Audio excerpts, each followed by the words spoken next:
Chapter 456, Forgive My Inability to Comply.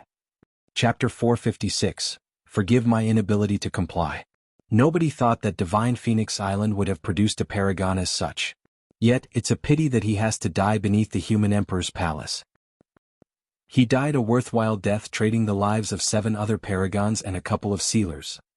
The cultivators watching that blood-stained and swaying figure from afar had complicated expressions as they discussed in hushed whispers with looks of pity. That lone figure looked pitiable and tragic. The cultivators knew that Divine Phoenix Island's successor was about to die and no one could save him. Su Zimo was indeed in a disastrous situation. His left chest was punctured with blood gushing out, his collarbone was smashed and broken while his abdomen had a frightening wound that was so bad his intestines would have spilled out if he wasn't clutching it with his hands. Su Zimo could feel his vitality draining from him. Fresh blood was still flowing. His injuries were not showing any signs of healing or recovery. This meant that his injuries had already exceeded the limits of his regeneration capabilities. The sealers of Formless Monastery and Illusion Fiend Cult had yet to make their moves. Even if they were to stand by the sidelines and watch idly, before long, he would still run out of blood and die all the same. Su Zimo's head was giddy and his vision blurred, as if a familiar blood-colored figure flashed before him. "Miss Dai." Instinctively he called out softly. There was no response. The figure in front turned slightly and raised her brows, glancing at him with endless worry and pity. A faint fragrance wafted over and Su Zimo was momentarily invigorated as he struggled to open his eyes and look over. After a moment of daze, he opened his mouth but failed to say anything. His head slumped down with evident disappointment. It was not Dai Yu. It was Demonish Ji. He had lost too much blood and his vision was blurry. Coupled with the fact that he had been yearning about her for years, Su Zimo mistook Demonish Ji's pink-colored dress as a blood-red color. She has already left long ago and won't be coming back. I still couldn't catch up to her in the end. There's no more chance left. Su Zimo sighed deeply and his body swayed. His eyelids were heavy and gradually, his consciousness was gone as he fell into the endless abyss. Suddenly, a voice sounded in his ears, jolting Su Zimo's mind and pulling him back from the abyss of death. "Seniors, please let him off." It was Demonish Ji's voice and she was right in front of him. "Demonish, get lost." Formless Monastery Sealer walked over slowly and hollered with a terrifying aura. "Even if you guys don't attack, he won't be able to survive. What's so bad about leaving him with a complete corpse?" Demonish Ji did not leave and her voice sounded once more. "The Buddhist sect's advocate kindness, so why are you so bent on killing him? The only way to ensure that nothing goes wrong is to kill him personally." Formless Monastery Sealer was unmoved and he said with a shimmering gaze, "Demonish, if you don't get lost, I'll kill you together with him." A moment later, Demonish Ji's voice sounded once more. Although it was calm and firm, it was shocking. "Forgive my inability to comply." Those words revealed a determination. It was an unwavering conviction to not back off despite knowing that it would result in death. Su Zimo's expression changed. She was facing a sealer. This was a sealer who was completely enraged and could kill her with a single move. Su Zimo did not expect that given the circumstances, Demonish Ji would stand forth and defend him with reckless abandon unyieldingly. What a foolish woman. His lips shifted and his voice was as soft and inaudible as a mosquito. "Very well then." Formless Monastery Sealer nodded expressionlessly as killing intent surged in his eyes. "Since you wish to die, I'll fulfill your wishes." Boom. He channeled his golden core and burst forth with his full power. It was an instant attack with a massive rise in aura. Formless Finger. Reaching out with his finger, he tapped in Demonish Ji's direction. Instantly heaven and earth shook. How was that a finger? It was clearly a heavenly piercing pillar that streaked through the void with unbridled might, charging over as though it wanted to crush Demonish Ji into smithereens. Su Zimo clenched his teeth and wanted to block the move for Demonish Ji. However, he was too severely injured and he had no strength left to budge. Demonish Ji blinked her eyes and a ripple appeared in her beautiful eyes, sending forth a bewitching beam that entered the eyes of Formless Monastery Sealer. Removing her veil, Demonish Ji revealed a flawless face and smiled charmingly. It was a charm that could topple the world. Even the cultivators who were watching from afar were stunned and drooled with agape mouths, let alone Formless Monastery Sealer who was right opposite. She did not merely use the bewitching eye. That was the limit of the pure Maiden Sutra's powers. Although Formless Monastery Sealer was a golden core, he had not cultivated the secret skills of Diamond Monastery and was unable to counter the pure Maiden Sutra perfectly. His heart wavered for a moment and the power of Formless Finger weakened. Go.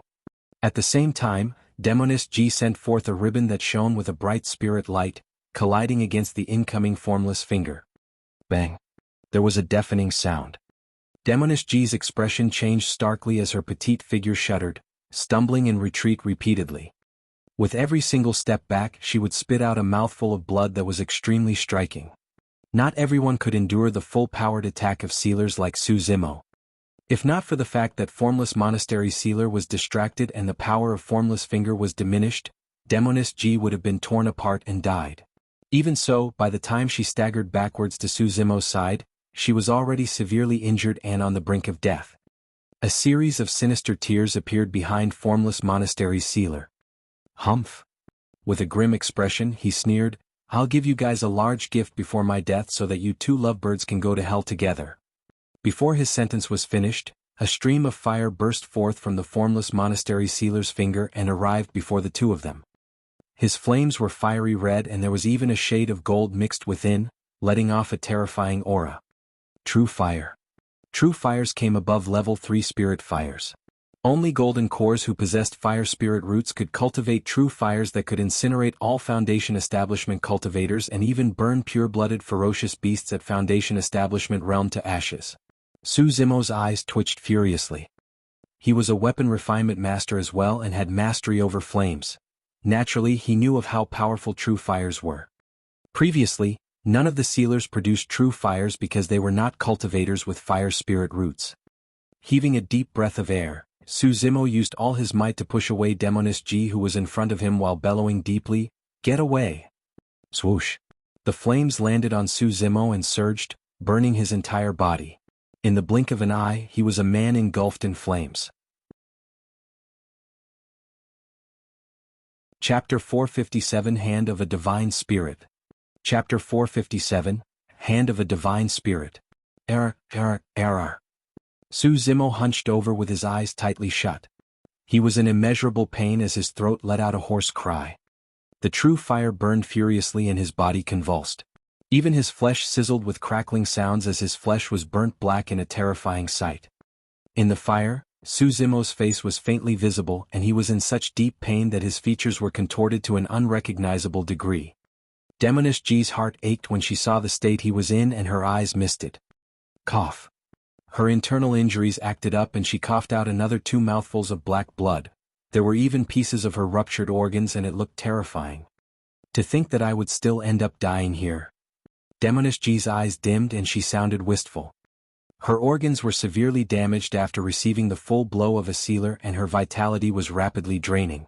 Unless she was in possession of some supreme methods, she would be dead for sure. However, in the ancient battlefield, golden cores were already the mightiest figures. How could anyone save her? How could that be? Suddenly, a soft exclamation filled with disbelief sounded not far away. It was the voice of Illusion Fiend Cult Sealer. Instinctively, Demoness G followed the sealer's gaze and looked towards Su Zimo once more. At that moment, the true fire burning him had grown much smaller than before and was even showing signs of extinguishing. Demoness G's mouth was slightly agape and her eyes were filled with shock. Although Su Zimo was almost charcoal black by now and was billowing with smoke, the flames surrounding him were indeed getting weaker. Or rather, they were reversing. The fiery flames trembled slightly, as if they were directed towards Su Zimo's right hand by some mysterious force, entering his blood-bone palm. Apart from Su Zimo, no one else knew or could explain what was happening to him. Initially, his injuries were way too severe that they had exceeded his regeneration capabilities. As such, he could not recover and was bleeding the entire time. If not for the true fire, he would have died of blood lost.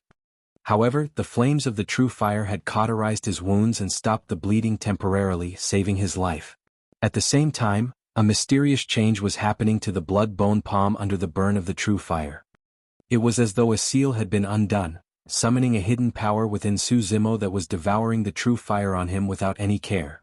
Before the true fire could threaten Su Zimo, the blood-bone palm had already consumed a large portion of it. It could be said that through some freak turn of events, The true fire had instead saved Suzimo's life. A terrifying aura was growing, shrouding around the blood-bone palm. Ta, ta, ta. The sound of footsteps filled with killing intent surged over in a suffocating manner. Demonish Ji's heart sank. Formless Monastery Sealer was already devoured by the Dimensional Tear, and Illusion Fiend Cult's Sealer was the only one left. The flames on Suzimo's body had yet to extinguish, and he stood on the spot like a burnt charcoal. His eyes were shut and his aura was weak. Demonish Ji grit her teeth and pushed herself up with her trembling arms. After multiple failures, she finally struggled to stand up before staggering in front of Suzimo. Although it was a simple motion, she had expended the final bit of her strength. Her body swayed unsteadily as if a single gust of wind could knock her over. However, when she raised her head and looked towards Illusion Fiend Cult Sealer, who was striding over murderously, her eyes were filled with unprecedented resolve. She knew that her injuries were already beyond the point of no return, but it was not the case for Suzimo. The Human Emperor's Palace. That might be Suzimo's only chance. Multiple signs had already indicated that Suzimo was this generation's successor for the Human Emperor's Palace. As long as he entered it, he might be able to survive. Of course, that was only a possibility. Nobody knew what was inside the Human Emperor's Palace. The footsteps vanished. Arriving in front of Demonish Ji, Illusion Fiend Cult's Sealer paused with a cold expression. The way you're protecting him, don't tell me that this bastard is your tripod? Illusion Fiend Cult's Sealer asked slowly. The way he looked at Demonish Ji was filled with mockery and ridicule. So what if he is? Her face turned darker and grimmer, and the vitality exuding from her body was almost negligible. If not for her thread of determination that was keeping her going, she would have collapsed long ago. Ha ha ha ha. It was as tough. The Sealer of Illusion Fiend Cult had just heard the greatest joke in the world. Even the Sealers of Overlord Palace and Cloud Rain Sect frowned, looking at Demonish Ji in disbelief. Foolish, how foolish. After laughing, he shook his head regrettably. To think that this generation's pure maiden of the fiend sex would be a lovelorn fool, picking a cultivator as a tripod. How laughable. Demonish Ji pursed her lips and her eyelids were getting heavier. She could no longer hear the Sealer clearly. It merely felt as though her ears were buzzing with noises close and far as her consciousness faded.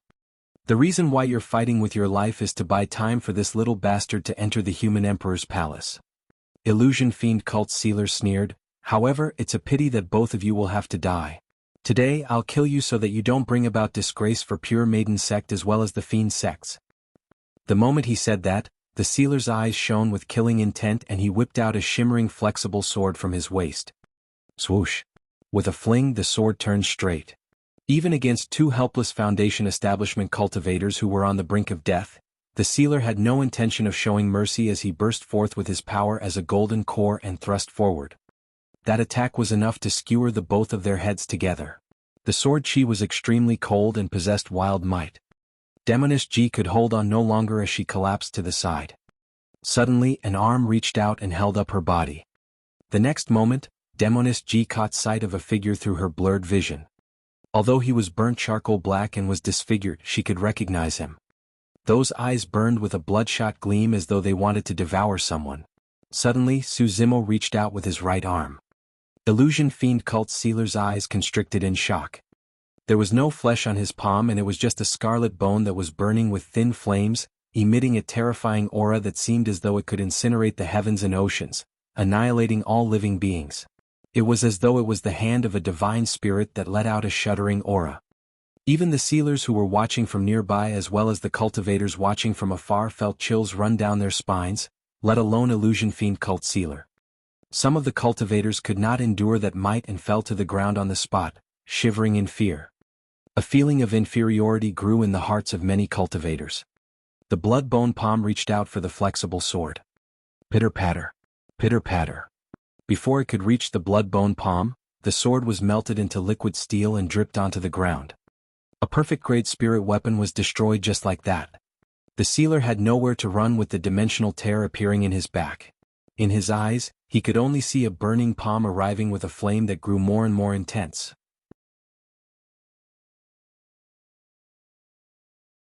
Chapter 458, Divine Phoenix Bone. Chapter 458, Divine Phoenix Bone. Right in front of everyone, that burning blood-bone palm penetrated the illusion fiend cult sealer's body with ease. It did not pause at all, similar to how a blazing steel sword would pierce a thin veil. In the blink of an eye, illusion fiend cult sealer was devoured by the flames. The next moment he turned into ashes. A golden core was incinerated to ashes by that terrifying flame in less than a second without any corpse left. Complete silence ensued within 1,000 meters from the human emperor's palace. All the cultivators felt an inexplicable sense of repression as their chests stuffed up, making breathing difficult. "Look!" someone from the crowd exclaimed.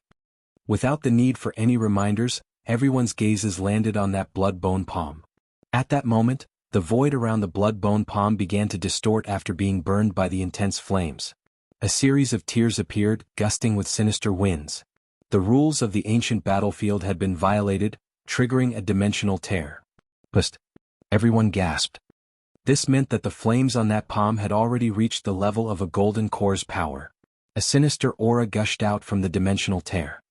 The flames on the blood-bone palm flickered against the sinister wind, lasting for a moment before finally extinguishing. Right after, all the cultivators watched with alarmed gazes. The dimensional tears that appeared around the blood-bone palm devoured it but spat it back out. It was spat out intact. The ripping power of the dimensional tear was incomparably strong to begin with and could tear the bodies of golden cores or even nascent souls apart.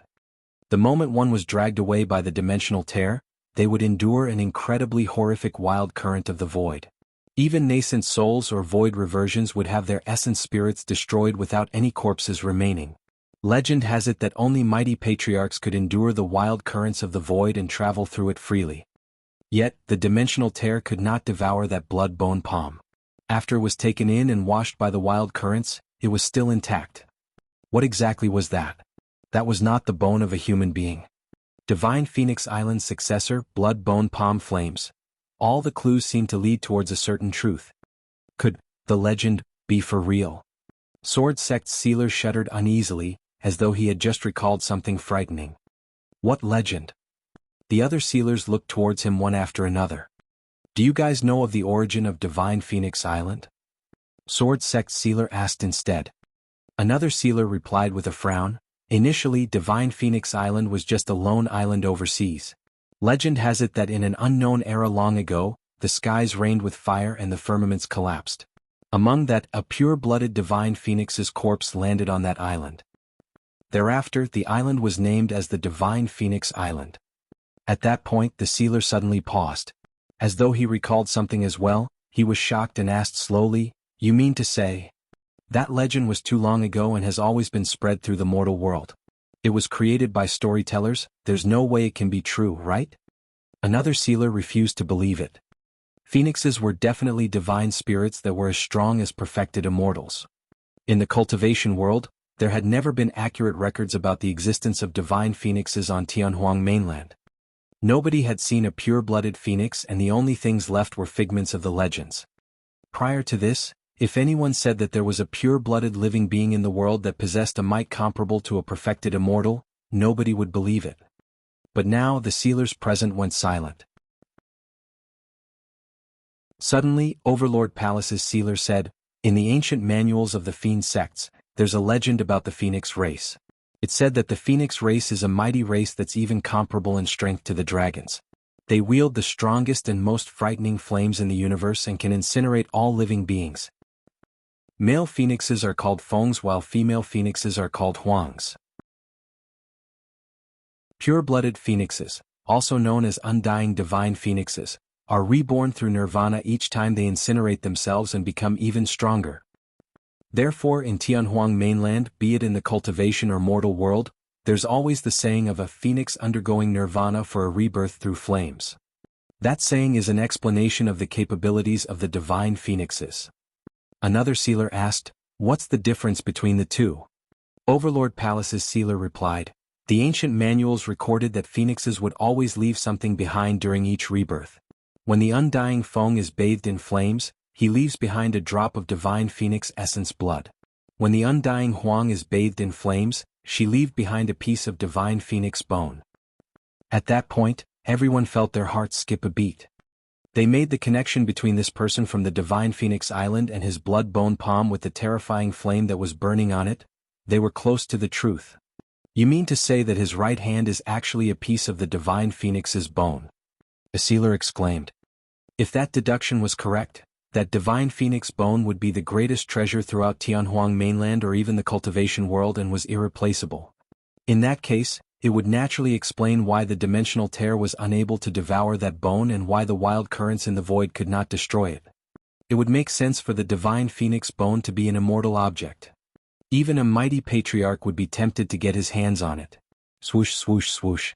The sealers had a tacit understanding and set their sights on Su Zimo's right hand. They could not conceal the greed in their eyes. All of them were golden cores reaching the end of their lifespans. Now that they were sent into the ancient battlefield with the successors of their respective sects, it was partly due to the threat that they would be able to provide. On the other hand, all of them harbored thoughts of seeking out opportunities or treasures to increase their lifespans so that they could continue cultivating and break through to the nascent soul realm.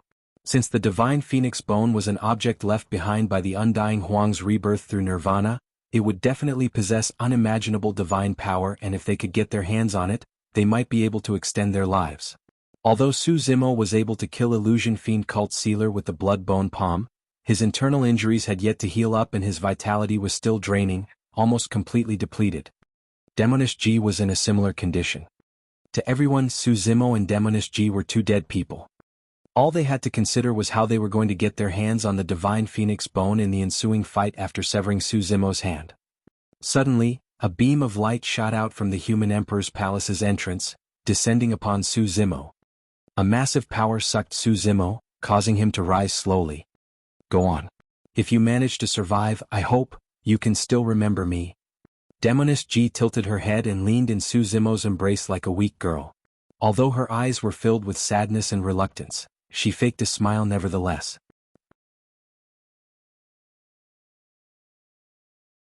Chapter 459 Human Emperor's Palace's Compromise. Chapter 459 Human Emperor's Palace's Compromise. Su Zimo did not say anything, but he did not let go. Throughout history, there would only be a single successor chosen for the Human Emperor's Palace's appearance.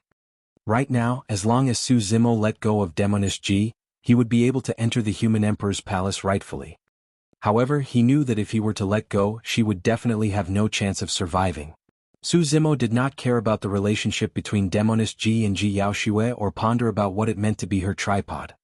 The only thing he knew was that if Demoness G had not sacrificed herself to buy time for him earlier on, he would have been killed by the sealers of Formless Monastery and Illusion Fiend Cult and would not have lasted till now. He held on to Demoness G obstinately and refused to let go. To the many cultivators, this was a choice that seemed foolish, even stupid. It was precisely because of this reason that the both of them stopped in midair during the rise, unable to head up or down. It was an undeniable rule that the Human Emperor's Palace would only select a single successor. Right now, Su Zimo's choice was challenging the rule of the Human Emperor's Palace, challenging the might of the Human Emperor himself. The sealers were delighted upon seeing that. If Su Zimo were to enter the Human Emperor's Palace successfully, they would miss their chance of seizing the divine Phoenix bone. How foolish.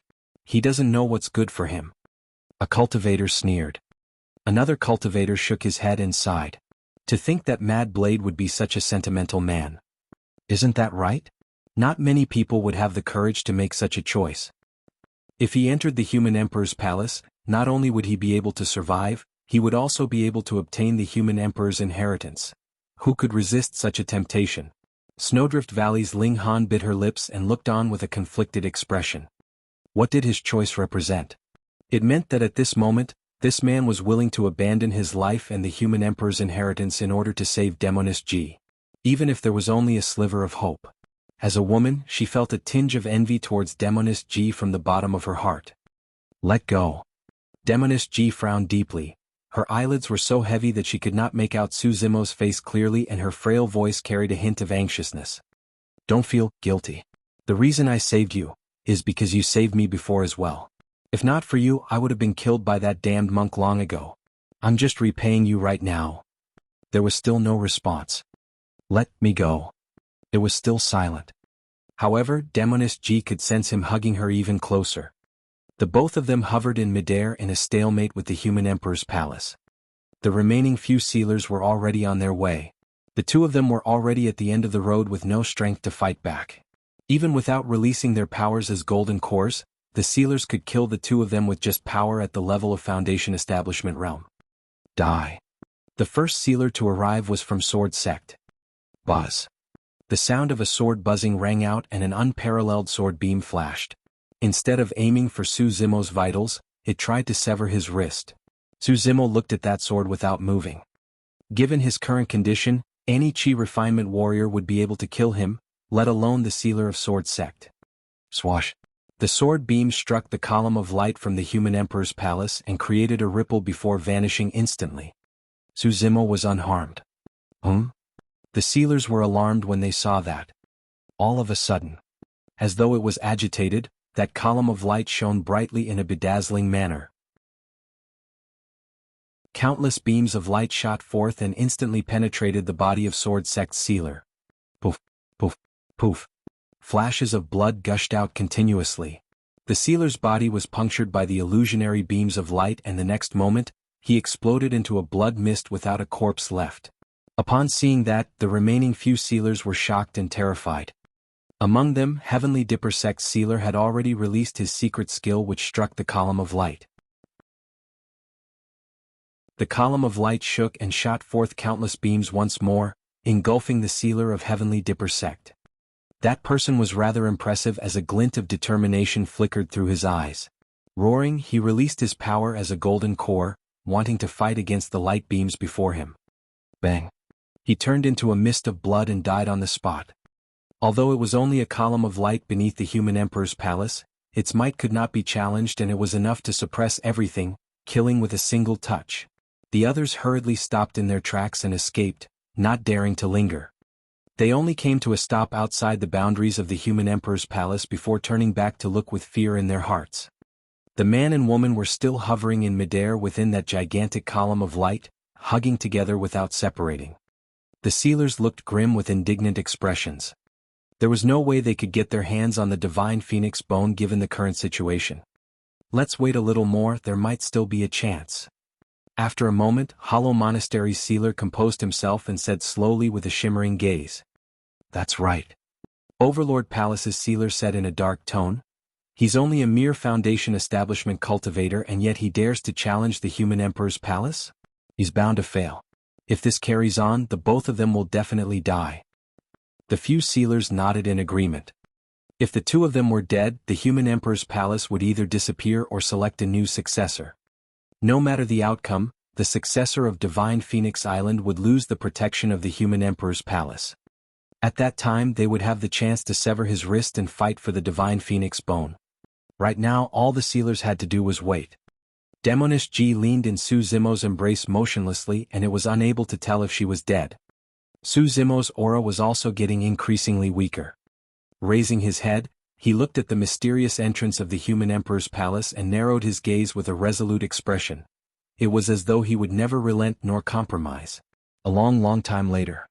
Just as Su Zimo was gradually losing his consciousness, a change happened in midair. The two of them started rising slowly as though they were pulled by something. In the blink of an eye, both of them entered the human emperor's palace and disappeared. There was a deathly silence. Upon seeing that, everyone was dumbfounded and even forgot to breathe. How is that possible? A long time later, Hollow Monastery's sealer murmured to himself with widened eyes and a lost expression. The human emperor's palace actually came to a compromise. Overlord Palace's sealer chuckled bitterly. Since the human emperor's palace was sentient, it naturally possessed the intent of the human emperor. Throughout history, the human emperor had been the strongest emperor and was unparalleled. Since the human emperor's palace represented him, how could it bow down and relent? Furthermore, how could it do so for the sake of a mere Foundation Establishment cultivator? If everyone had not seen it for themselves, none of them would have believed it. Was it pity, or was there some other reason? Nobody knew. The entrance of the human emperor's palace closed. Bang! Boom! Boom! The ancient palace shook and dust fell endlessly as it rose into the air slowly, disappearing beyond the horizons of the heavens. The clouds dissipated and the thunderstorms subsided, spilling warm sunlight everywhere. The skies were clear once again. Yet, there was a murky fog in the hearts of all the sealers.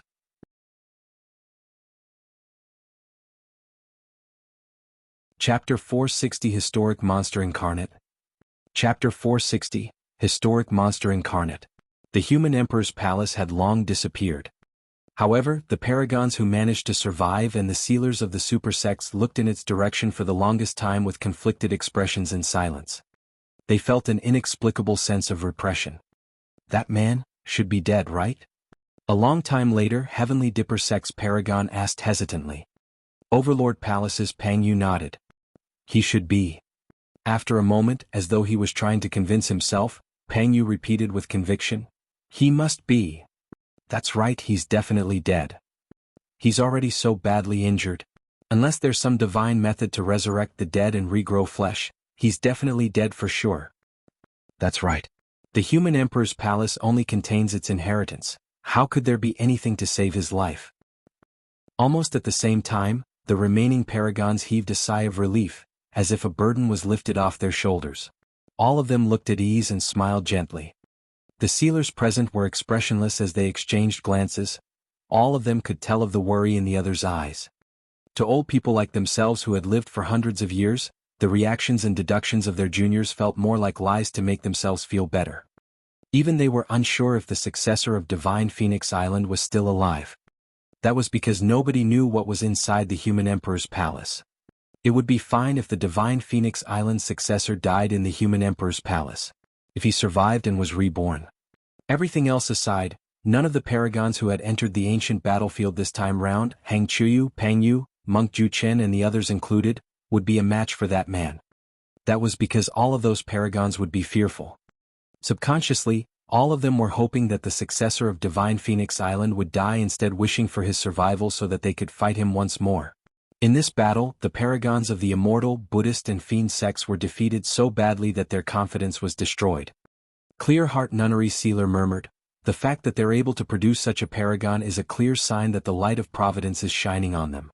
Could this generation be the rise of Divine Phoenix Island once more? It's probably unsuitable to refer to him as a paragon anymore. That's right.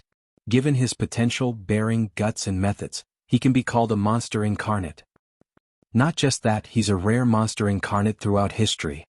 The few sealers were clear about how much of a stir it would cause once news of this spread to Tianhuang mainland. The entire cultivation world might be moved because of this. It's all right. Hollow Monastery Sealer said calmly, no matter how strong that lad is, he's only at Foundation Establishment realm. His future is still unknown. Given the firm foundations of our sects, we have rare monster incarnates as well. That's true. If he meets against the legacy disciples of our sects, he shouldn't have much of a chance of winning. Everyone conversed for a little more before separating. The battlefield was left with nothing but a pile of corpses, as though telling a tale of how tragic that battle was. A month later. Shantian City. The arrival of a piece of news caused a huge uproar. A monster incarnate of Divine Phoenix Island and this generation's pure maiden of the Fiend sects entered the human emperor's palace, and their fates are unknown. Where did you get that news from? It's fake, right? Throughout history, the human emperor's palace has only allowed a single person in. How can both of them enter together? It's absolutely true. A senior brother of mine witnessed it personally. It's said that the corpses beneath the human emperor's palace can form a mountain, and there are rivers of blood. More than half of the paragons from the Immortal, Buddhist and Fiend sects are dead, and some were crippled on the spot. How can that be? Aren't there sealers? The sealers died as well. I heard that at the end of it all, a few sealers tried joining hands to fight the monster incarnate of Divine Phoenix Island and were even killed in return. Wow. What's the name of that person? Mad Blade. In a small little mansion with 2 stories within Elixir Yang sect, Tang Yu stood in front of a window. Her hands were behind her back and she frowned slightly in deep thought. The news of the human emperor's palace was truly shocking indeed. However, what she was more worried about was Su Zimo's situation. The strangest thing was that although she tried scouting for news from multiple sources, nothing returned, as though Su Zimo had vanished into thin air, as nobody caught sight of him at all. At the side, Uncle Yang could read Tang Yu's mind and said with a smile, "Young master, you don't have to worry. Given Su Zimo's methods, even if he can't win, he can definitely escape alive. Yes. Tang Yu nodded. I'm not worried about him, but I'm confused. Given his personality, since he chose to fight for the human emperor's palace's inheritance, how come there is no news at all? For certain people, their glamours can never be contained. Ever since he entered Shantian City, Su Zimo caused an earth-shaking change to the state of the entire place. The 4 mounted bandits were the first to be removed, followed by Poison Sect. Even powerful super sects with formidable foundations such as Glass Palace and Malevolent Earth Sect were swept away by him. How could there be no news of a cultivator that was so aggressive and domineering? Uncle Liang, when I heard that the name of monster incarnate of Divine Phoenix Island was called Mad Blade, I even suspected that he's Su Zimo. Tang Yu said coldly, both of them make use of sabers and have knowledge of the Sea Calming Manual. Furthermore, they are both at the Tsunami Blood Realm and are at 7 Meridian Foundation establishment. That's impossible. Uncle Liang shook his head. Although both of them use sabers, Su Zimo has his perfect-grade blood quencher while this monster incarnate of Divine Phoenix Island merely used a supreme-grade spirit saber. Moreover, it's said that this person is extremely tall and bulky and is a burly man with a rough appearance. The two of them differ too much in terms of appearances. Tang Yu nodded. There was truly no way to explain it. Although they had their similarities, their differences were even more. Uncle Liang continued, also, although Su Zimo is strong, he isn't at the state where he's able to take down the paragons of the immortal, Buddhist and fiend sects, let alone a couple of sealers as well.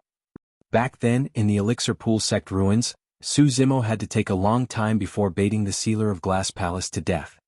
In terms of actual combat strength, Su Zimo was clearly far inferior. However, the monster incarnate of Divine Phoenix Island fought against a couple of sealers and even killed them in return. The difference between them was too great. Tang Yu nodded.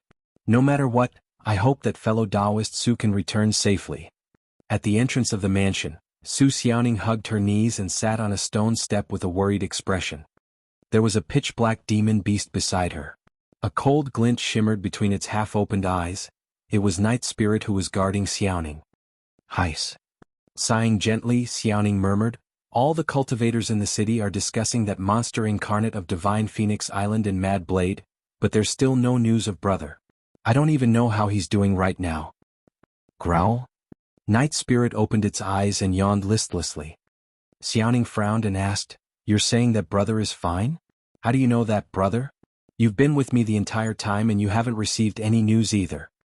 Sitting up, Night Spirit extended its paw and gestured in a human-like manner while crying out repeatedly. Xiaoning's eyes widened. While others may not have understood, Xiaoning did. Her heart skipped a beat as she exclaimed, you mean to say that Mad Blade is? Night Spirit gestured with a shushing hand sign. Understanding, Xiaoning clutched her cherry lips immediately. Instantly, the worry on her face disappeared and she grinned, causing her eyes to look like crescent moons in a painting.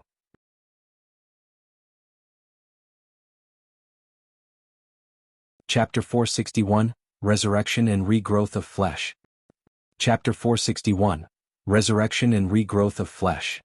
Hugging the unconscious demoness Ji into the human emperor's palace, Su Zimo could no longer hold on either and was fainting. He was too badly injured and had lost too much blood. His flesh and skin were burnt to a crisp and his organs were failing. He had already gone beyond his body's regeneration capabilities. If he hadn't cultivated the mystic classic of the 12 demon kings of the great wilderness and possessed shocking vitality, he would have long been dead. In his daze, Su Zimo suddenly felt his hands get lighter. A long time later he finally snapped out of his stupor. Enduring the immense pain, he turned to his side with extreme difficulty. Demoness Ji, who was initially lying in his embrace, had disappeared. Bang! Before he had time to think, his body shuddered and he collapsed onto the cold, hard ground with a throbbing headache. Su Zimo struggled to sit up, wanting to look for Demoness Ji. However, he caught sight of a hazy fog that was approaching him from not far away. The fog billowed and surged over. Just as it was about to arrive before him, the gray fog condensed into a hazy figure. Although the person's face was old, he was energetic and his eyes had a wise, deep look, as if he had seen through everything in the world. Su Zimo was stunned on the spot. He had not imagined that there would be a living being within this ancient palace. The human emperor's palace was a relic of the ancient era and had been through countless years in the sands of time where endless supreme and mighty figures have been buried. Time was the scariest thing which even emperors could not defend against. Who was that old man? Was he a character from the ancient era, or was he a cultivator who had entered the human emperor's palace later on but was trapped here? Or perhaps, was this old man the legendary human emperor? Su Zimo did not have the energy to contemplate those questions, and neither could he hang on any longer as he collapsed. Gazing at the ceiling, he found his vision blurring. The old man approached him and suddenly reached out. Between his fingers was an elixir the size of a longan. It gave off a faint smell of blood. For some reason, the aura the elixir gave off felt extremely familiar to Su Zimo.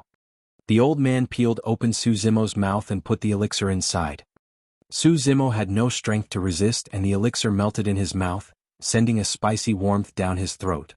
Upon entering his stomach, it lingered for a moment before suddenly letting out a terrifying burst of energy. The energy felt like a tidal wave as it surged and cruised through his limbs.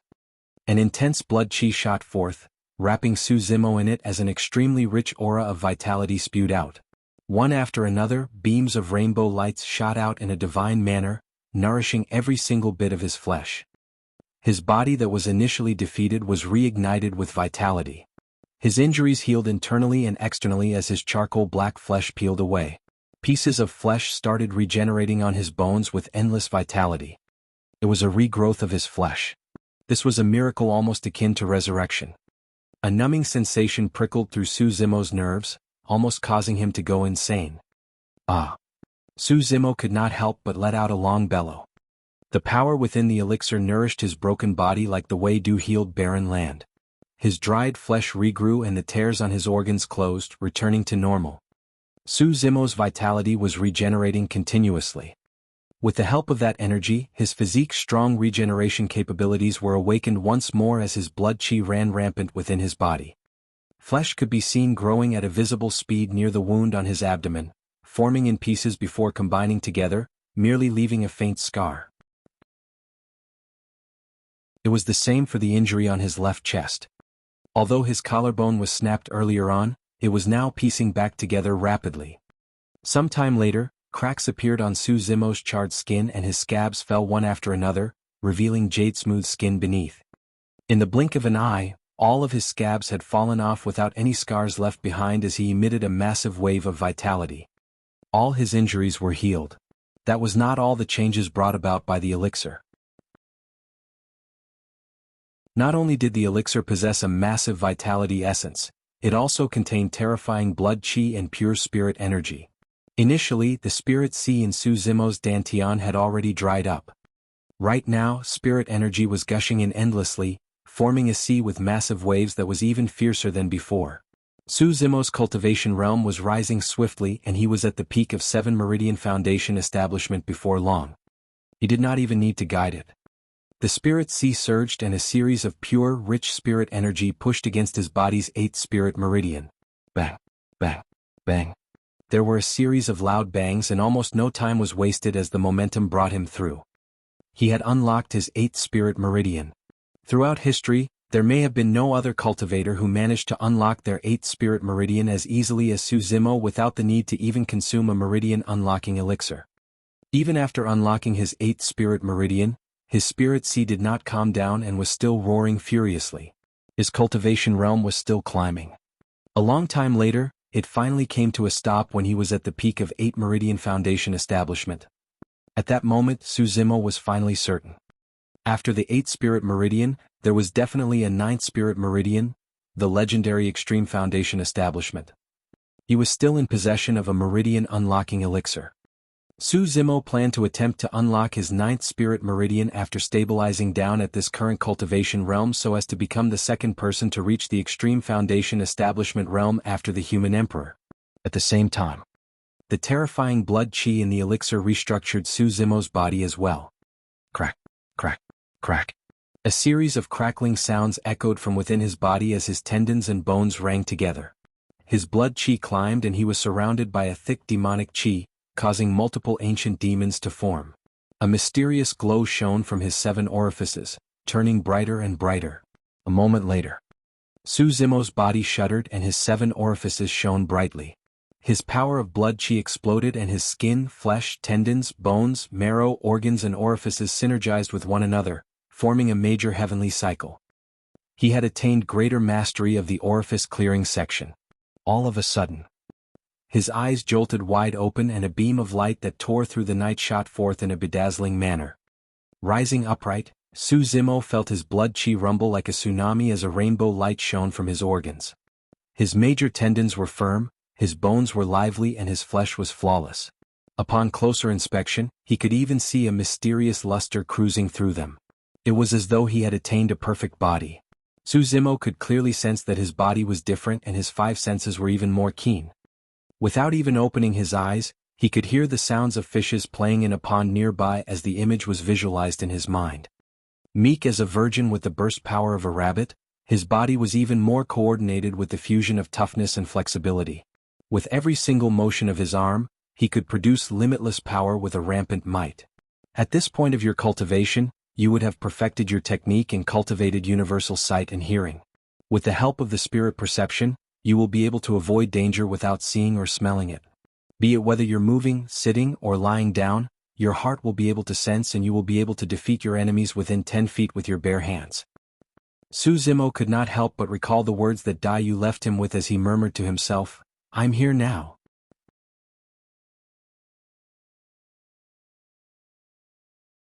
Chapter 462, Mysterious Old Man. Chapter 462, Mysterious Old Man. Looking at his brand new body, Su Zimo lamented to himself as he experienced the power surging within him. The human emperor's palace is truly an ancient mythical object. To think that a single elixir from it would possess such wondrous effects. At that moment, Su Zimo's appearance had already returned to normal after being washed by the energy of the elixir. With his elegant features, he wore a set of green robes once more. There was no one else around other than that mysterious old man who had disappeared. Since his disguise methods were most probably child's play that would be seen through instantly in the eyes of the old man, Su Zimo had no intention of continuing with it. He looked around and saw that the place was extremely spacious and boundless. Rather than a palace, it seemed like they were in another world. The air was refreshing and the spirit chi was richer. The environment was even better than the ancient battlefield. Concerned about Demonish Ji's safety, he sped forward with his spirit wings. Life was vibrant in that spacious land and it was filled with greenery. Far away at the side of a gigantic lake, a white deer was drinking water. It had a pair of wings on its back and its eyes darted around with spirit. Raising its head, the white deer was not afraid in the slightest bit when it caught sight of Su Zimo. Its ears twitched slightly as if it was curious. Su Zimo sped across the surface of the lake. Thud, thud. Gigantic scarlet fishes leaped out of the lake as if they were startled. Each of them was around 8 feet long and was shaped like a carp with a pair of tiny horns on its head. Each of them looked like they weighed a few kilograms. When they twitched and fell back into the lake, ripples were formed. Those are... Suddenly, Su Zimo's heart stirred when he caught sight of those gigantic scarlet fishes as he exclaimed, "Hungong fishes!" Hungong fishes had succulent flesh and were extremely shiny. Containing extremely few bones, they possessed a massive amount of energy and it was a great tonic to strengthen one's tendons and bones when consumed. That was definitely a pure-blooded living being of the primordial era and had long gone extinct on Tianhuang mainland. Screech. In the skies far away, a clear cry could be heard. A gigantic bird streaked through the skies. The left half of its body was green and the right half of its body was red. Focusing his gaze, Su Zimo's was shocked and nearly fell from midair. That wasn't a gigantic bird, it was a pair of birds. The ancient manuals back in the sect had a few short sentences describing a bird of the primordial era. The being bird only had a single eye and wing and the males were green while the females were red. Together the couple must fly in tandem. Back when he saw that description, Su Zimo even shook his head and laughed to himself thinking that it was impossible. How could there be a type of bird in the world that could fly with only a single eye and wing? Now that he was seeing it for himself, Su Zimo truly experienced how incredible the universe was. At the same time, a thought flashed through his mind as he spun around and looked at the white deer with wings beside the lake. Leaping, the white deer spread its wings and flew into the skies. It came to Su Zimo's side and lowered its head, brushing against his arm intimately before flying off. Baize. That was an auspicious mythological beast of the primordial era, Baize. Legend has it that the Bai was snow white with wings and could speak in human tongue. It understood the emotions of all living beings and could distinguish between all the beings in the world, be it ghosts, gods or any other living beings. This was an auspicious beast that could change one's luck for the better. The legends are real. Su Zimo muttered softly. Taking a deep breath of air, he soared into the skies and looked around before shuddering uncontrollably. He stood rooted to the spot as shock filled his eyes. Countless mythical and different beasts roamed this vast land. There was a 3D brutish beast with flames on its leg, a purple chicken with eyes under its wings, a rat that was 100 kilograms and filled with raging flames, a 3D golden toad with scales. The beasts were so incredible that Su Zimo had never heard of them before. He couldn't even name them. In fact, he even suspected if he had reversed through time and returned to the primordial era. All of a sudden, his heart skipped a beat and his gaze froze. Not far away, an old man stood with his hands behind his back. That was the mysterious old man who fed him the elixir. Without thinking twice, Su Zimo arrived before the mysterious old man in a flash. Bowing deeply, he said with sincerity, "Thank you for rescuing me, Senior. I'm truly immensely grateful." The mysterious old man merely nodded and stared at Su Zimo with scrutinizing eyes. At that moment, Su Zimo had countless questions on his mind. Who was the old man before him? What was that elixir? Was this the human emperor's palace? Why were there so many incredible beasts? However, those questions merely fluttered through his mind as he asked, "Senior, may I ask where the girl who entered the human emperor's palace together with me is?" Expressionlessly, the mysterious old man replied, "She's not here." Not here. Su Zimo's heart clenched up as he asked hurriedly, "Where is she? We entered the human emperor's palace together. How can she not be here? What are you getting anxious about?" The mysterious old man rolled his eyes and harumphed gently, "I was merely saying that the lass is not in the same stone chamber as you." Stone chamber? Su Zimo was confused. Pointing at his feet, the mysterious old man remarked casually, "The world we are in right now is merely a single stone chamber in the human emperor's palace." Gradually, Su Zimo's mouth fell open. He was dumbfounded and shock filled his eyes. This world with skies and stars, possessing boundless land with mountains, lush greenery and countless incredible beasts, was actually just a stone chamber within the human emperor's palace. What sort of powers were these? The mysterious old man's next sentence gave Su Zimo an even bigger shock such that he could not snap out of it for a long time. "There's billions of such stone chambers in the human emperor's palace," the mysterious old man said casually with a calm expression. Su Zimo.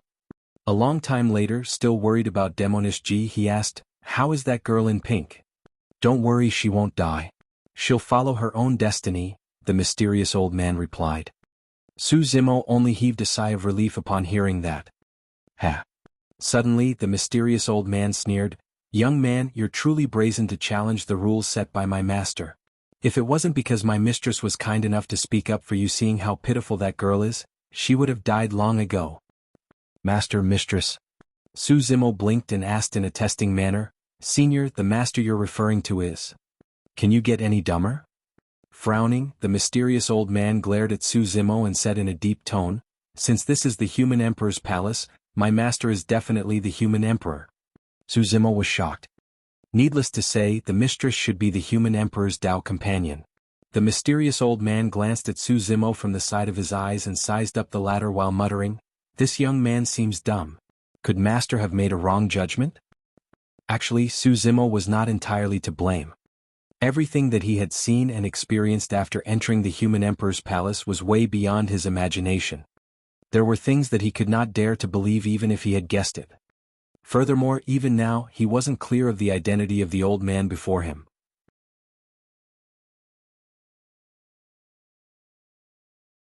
Chapter 463 Inheritance. Chapter 463 Inheritance. The mysterious old man's statement revealed another important message. The human emperor was alive. He was an emperor of the ancient era after all. Through the endless years, countless emperors have already died. To think that the emperor who was lauded as the strongest and most domineering throughout history was still alive. Could it be that after endless cultivation and breakthroughs, living beings are truly able to extend their lifespans and age with the universe or even reach the realm of eternal indestructibility? Since the human emperor was still alive, what cultivation realm was he at right now? Senior human emperor, he's still on Tianhuang mainland. A moment later, Su Zimo composed himself before asking. Of course not. The mysterious old man waved it off. Master isn't here either. You don't have to dream about getting to meet him either, you're not qualified yet. Su Zimo was not ashamed upon hearing that and merely took it in his stride and smiled. Right after, Su Zimo's heart skipped a beat. Suddenly he recalled that before she left, Daiyu said with a chuckle that she was about to return to her world. Was that the same world as the human emperor? Since there had never been any signs of immortals found on Tianhuang mainland, did it mean that after attaining immortality, cultivators could pass through the void and travel to another world? Could that world be filled with countless immortals like Daiyu and the human emperor? What sort of a vast and vibrant place was that? Instantly, countless thoughts filled Su Zimo's mind and he developed a longing interest towards that foreign world.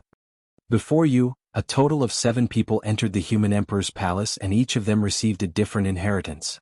The inheritance you're about to receive is different from theirs. It can be considered as the true legacy of the human emperor. At that point, the mysterious old man looked deeply at Su Zimo before waving his sleeves gently, causing 2 objects to float in midair. It was a piece of paper and a gigantic seal. The paper was written with endless tiny words. Su Zimo merely swept his eyes across and felt them prickle slightly. The gigantic seal was squarish and golden throughout. On it, a divine dragon was etched, coiling around it in a lifelike manner. The gigantic golden seal hovered in midair, emanating waves of powerful might, as though it could crush the stars and suppress the entire world. The mysterious old man remarked, "This is the coiling dragon seal. It's a Khanate spirit weapon, keep it well." A Khanate spirit weapon. Su Zimo was shocked. Prior to this, Su Zimo witnessed how terrifying Khanate spirit weapons were in that battle beneath the human emperor's palace. The shimmering silver circlet that Hang Chuyu brought out shattered his supreme-grade spirit weapon instantly. That was also the reason why Hang Chuyu managed to survive with a sliver of health after receiving Su Zimo's punch. Furthermore, Foundation establishment cultivators were unable to unleash the full might of Khanate spirit weapons. The terrifying burst power of Khanate spirit weapons could only be released in the hands of golden cores. Thank you, Senior. Su Zimo did not reject and took over the coiling dragon seal, injecting spirit energy into it. Whoosh! A bright light shone on the coiling dragon seal and Su Zimo seemed like he was holding a blazing sun with an intimidating might. Suddenly, Su Zimo's expression changed and he shuddered as his wrist sank. It was heavy. After it was injected with spirit energy, the coiling dragon seal almost caused Su Zimo to embarrass himself as it weighed down on him. Now that Su Zimo had attained greater mastery of the orifice clearing section, his physique had the strength to suppress all other 8 Meridian Foundation establishment cultivators without even taking on his demon form. However, despite that, his body experienced pressure from the coiling dragon seal. The mysterious old man nodded to himself. He thought that Su Zimo would definitely embarrass himself since he was unprepared and would be squashed by the coiling dragon seal. The fact that the lad could remain standing without moving had exceeded his expectations. Clearing away his spirit energy, Su Zimo put the coiling dragon seal away in his storage bag. That was a great treasure. Delighted, Su Zimo's gaze shifted towards the page of sutra at the side expectantly. The mysterious old man pointed to the page and remarked indifferently, "This is a secret skill created by my master in the past. If you manage to master it, you can already fight against golden cores at Foundation Establishment Realm. In fact, you can even challenge golden core phenomenons." But Su Zimo's expression changed slightly. The difference between cultivation realms were divided into minor and major realms. For example, in Foundation Establishment, early stage, mid-stage, late stage and perfected were minor realms, whereas it was a major realm between Foundation Establishment and Golden Core Realm. There was an insurmountable gap between major realms. It symbolized one breaking free of the restrictions of the universe and extending their lifespans. The difference in strength was even worlds apart. But right now, the human emperor's secret skill could allow Su Zimo to challenge the strength of golden cores even at Foundation Establishment Realm. The mysterious old man's final statement was even more shocking. In fact, you can even challenge golden core phenomenons. Every single cultivator knew that golden core phenomenons were the extremes of spirit arts and there were extremely few people who could cultivate them. The reason why many Foundation Establishment Paragons wanted to enter the ancient battlefield so that they could progress in their Foundation Establishment realm was because they wanted to be able to cultivate the strongest golden core phenomenons when they formed their cores. Without further description, the mysterious old man's simple statement had already revealed how terrifying that secret skill was. Sighing gently, the mysterious old man continued, "The conditions required to cultivate this skill are extremely stringent, and after my master created it, nobody else managed to learn it. I hope that you'll be able to succeed." Even though he said that, it was clear that the mysterious old man did not bear much hope through his tone. Su Zimo received the page of sutra and focused his attention. There were 3 tiny golden words in the middle of the first row: Ancient Dragonification Manual. Those 3 simple words caused a terrifying pressure that was shuddering. For some reason, Su Zimo felt his body heating up. It was as though an inexplicable power was surging within him. The mysterious old man's voice sounded once more, "Although you won't be able to transform into a divine dragon after attaining greater mastery of the Ancient Dragonification Manual, you'll be able to conjure the phantom of a divine dragon that possesses the true might of the dragons. Humans are weak and have ordinary bloodlines. They can't be compared against the dragons who are extremely powerful from birth. If you want to cultivate the Ancient Dragonification Manual, you will have to steal the blood chi of the dragon race. The elixir you consumed earlier was a blood-flesh elixir made from the flesh of a young dragon." Instantly, Su Zimo had a look of realization. That was the reason why he had a sense of familiarity towards the aura given off by the elixir. Su Zimo's eyes flickered and he frowned in deep thought. According to the mysterious old man's words, one could only succeed in cultivating the Ancient Dragonification Manual after consuming the blood chi of the dragon race. He was in a rather unique situation. A couple of years ago, he had consumed half a dragon. Although it was not formed yet, that was the egg of a divine dragon after all. Hee hee. The mysterious old man chuckled coldly. "Don't look down on the fact that it's a young dragon. You were able to receive such immense benefits just by consuming an elixir made from the flesh of a young dragon. If it was an adult divine dragon, the power of a single drop of its blood would be enough to destroy you, let alone its flesh." Su Zimo did not doubt that statement at all. Back then, after he and Night Spirit consumed that dragon egg, their bodies almost gorged to the point of explosion and it took them a full 3 years to digest it completely.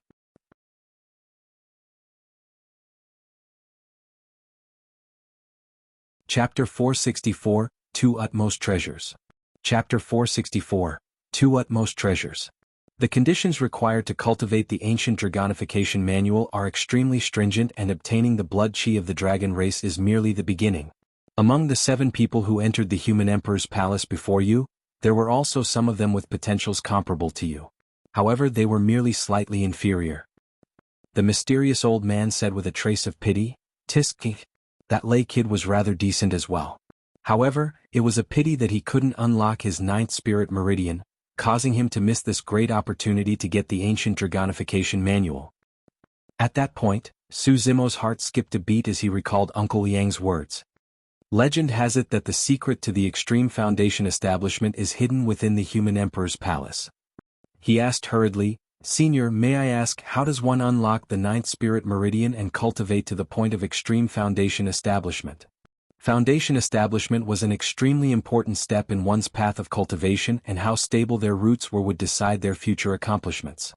The mysterious old man replied, 9 represents the extreme, and if one wants to unlock their 9th spirit meridian, their spirit energy would have to be extremely pure without the slightest bit of impurity. I've checked through your spirit energy. It's very pure, and that's quite seldom.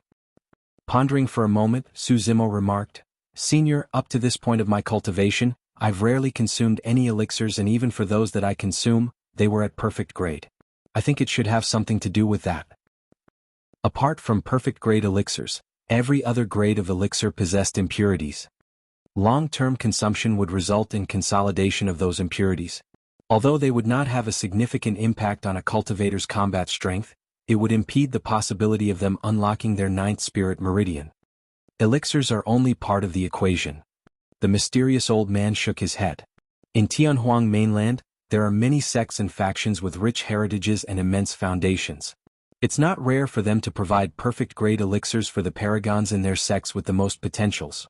However, even while cultivating and absorbing spirit qi, there's no way to avoid the existence of impurities. While cultivating? Su Zimo frowned slightly. The mysterious old man explained, mortals consume food which would turn into feces upon digestion, creating impure qi and filth. Therefore, at a certain point of cultivation, there's a saying of inedia. Su Zimo nodded. He had heard about inedia before. It was said that after entering nascent soul realm and cultivating an essence spirit, cultivators could live without consuming food and merely take in dew and the essence of the universe to survive, soaring through the skies and riding the clouds. In fact, they could even scour the world and explore the 4 oceans and 8 desolates with a single thought. The mysterious old man continued, similar to mortal food, spirit qi would inevitably contain impurities upon absorption to one's dantian. That is, unless the person was in possession of an utmost treasure that could help them purify the spirit qi. At that point he gave a meaningful look at Su Zimo's right hand. Suddenly, Su Zimo gave off a gradual look of realization as he recalled how qi entered his body while he was cultivating his qi condensation manual. Back then, spirit qi entered his body through his right hand. Before entering the human emperor's palace, the few sealers said that his right hand was a divine phoenix bone. If that was true, it would explain many things. Entering his right hand, spirit qi would be purified by the divine phoenix bone, incinerating all impurities and allowing him to only take in the purest spirit qi. Back then he had just mastered qi condensation and was able to release a level 3 spirit fire with his right hand immediately. Now that he thought about it, that was not a true level 3 spirit fire. He merely managed to possess the might and heat of a level 3 spirit fire because of the divine phoenix bone. Of course, from the beginning till now, Su Zimo had never released the true powers of the divine phoenix bone. At the battle beneath the human emperor's palace, the terror of the divine phoenix bone had only revealed itself for a brief moment after absorbing the golden core's true fire before returning to normal. The mysterious old man said with a hint of lament, "This divine phoenix bone is one of the rare few utmost treasures in Tianhuang mainland. The person who changed your fate by attaching your wrist with this divine phoenix bone must have exerted a lot of effort." At this point, Su Zimo was finally certain that his blood bone palm was the legendary divine phoenix bone. Previously he was severely injured after killing the joyful sect cultivators in Songlang mountain range and his right hand was battered. By the time he woke up, his right hand was already perfectly fine. In other words, during the few days he fainted, Daiyu had not only helped him to plant a spirit root, she had even reattached his wrist with the divine phoenix bone. If you are smart, you should have realized that you must not reveal that divine phoenix bone again after leaving this place.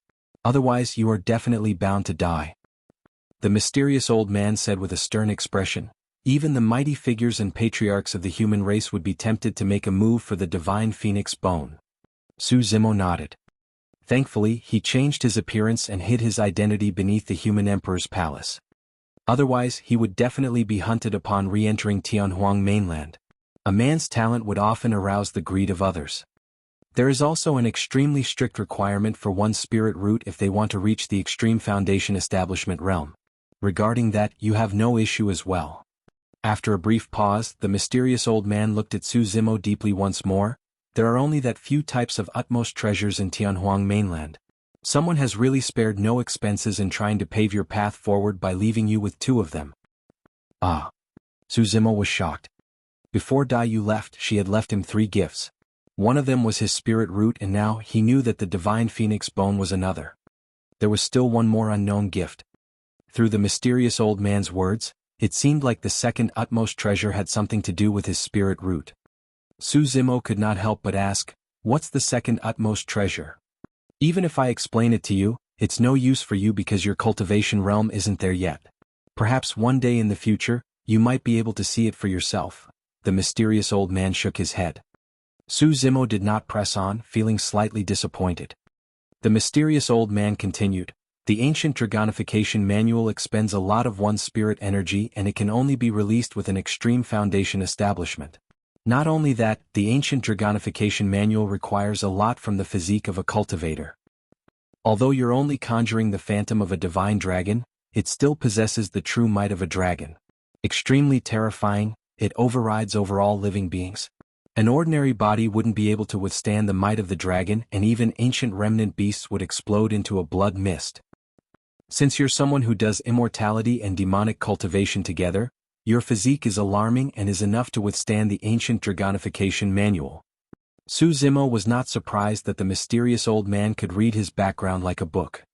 However, what surprised Su Zimo was the mysterious old man's attitude towards the matter. If the various major sects of Tianhuang mainland were to know that he was doing immortality and demonic cultivation at the same time, they would definitely regard him as a despicable outcast and kill him. However, the mysterious old man was indifferent towards the issue. Waving it off with his hand, the mysterious old man said, "There's less than half a year left. Stay here and cultivate for now. You don't have to force yourself even if you don't succeed." "All right." Su Zimo nodded and strode to the lakeside without hesitation, sitting down to glance through the page of sutra. Every single word on the sutra possessed a mysterious might. Even with Su Zimo's powerful eyes, he had to take a rest every now and then. He could only continue reading after closing his eyes for a short break.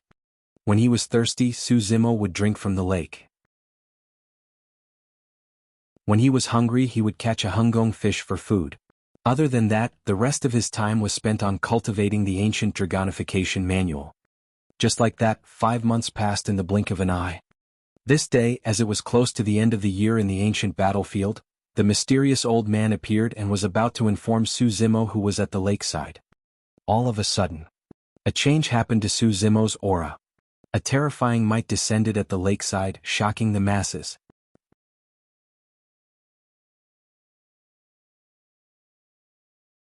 Chapter 465 True Dragon?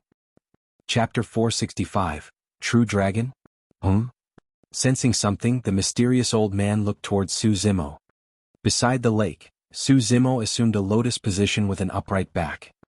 His eyes were closed as his black hair swayed without any wind. A terrifying aura was coming forth from within his body, climbing rapidly. It was as though an ancient power was being awakened. An extremely long living being appeared in midair, coiling several rounds around Su Zimo upwards. Finally, it stopped in midair and its gigantic head stared in the direction of the mysterious old man.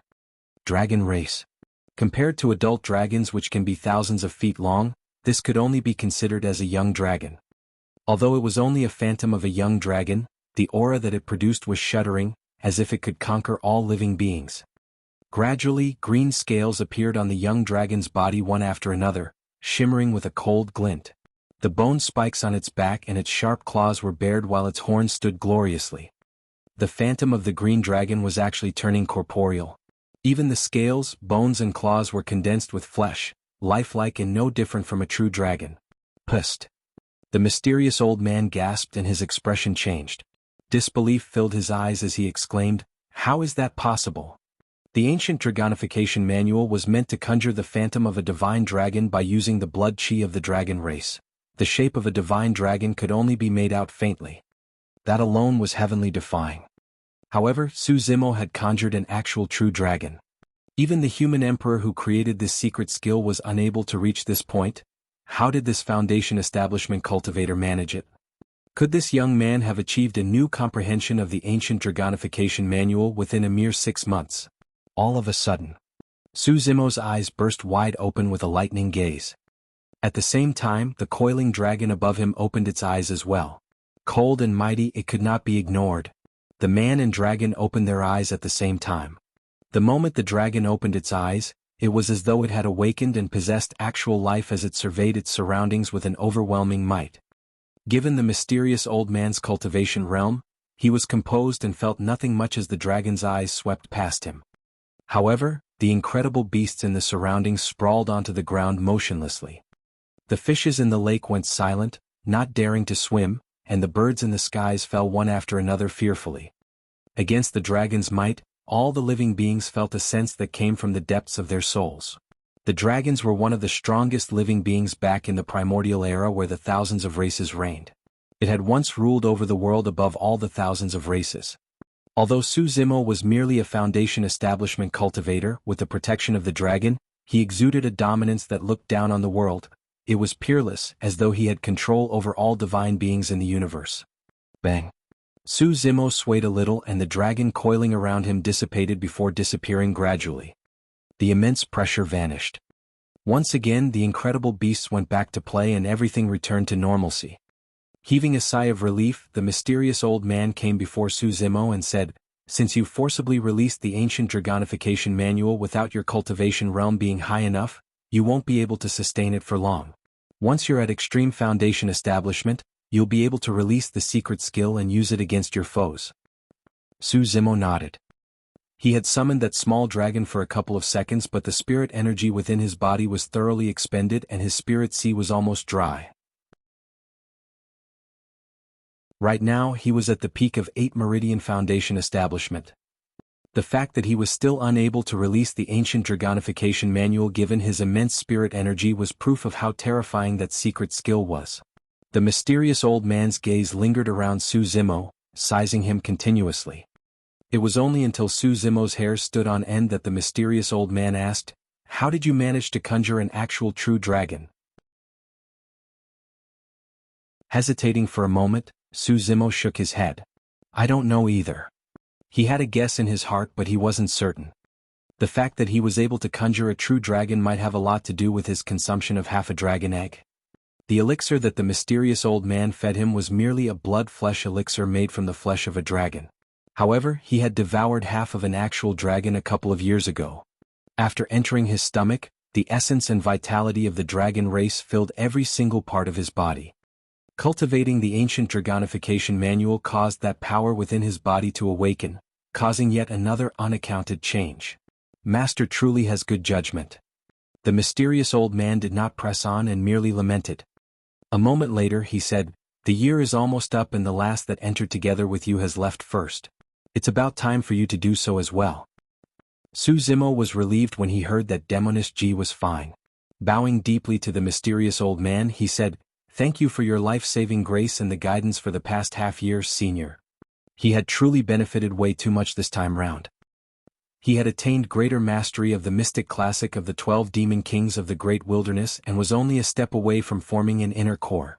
In terms of cultivation he was already at the peak of 8 Meridian Foundation Establishment. As long as he consumed the Meridian Unlocking Elixir and continued cultivating, he would have a chance of unlocking the 9th Spirit Meridian. He would be able to cultivate to the legendary Extreme Foundation Establishment realm. At that point, even without taking on his demon form, he would be able to fight against golden cores with the might of the ancient Dragonification manual. The mysterious old man waved it off. "You don't have to thank me. If you're truly able to reach my master's level one day, thank him personally face to face. Where do you want to descend? I can send you there." After pondering for a moment, Su Zimo said, "Xiantian City." Upon re-entering the ancient battlefield, Su Zimo could clearly sense that the place seemed to have gotten more unstable. It meant that the year was almost up. Xiantian City was a little empty and quiet without the bustle from before. Most of the cultivators have already left and only a few remained.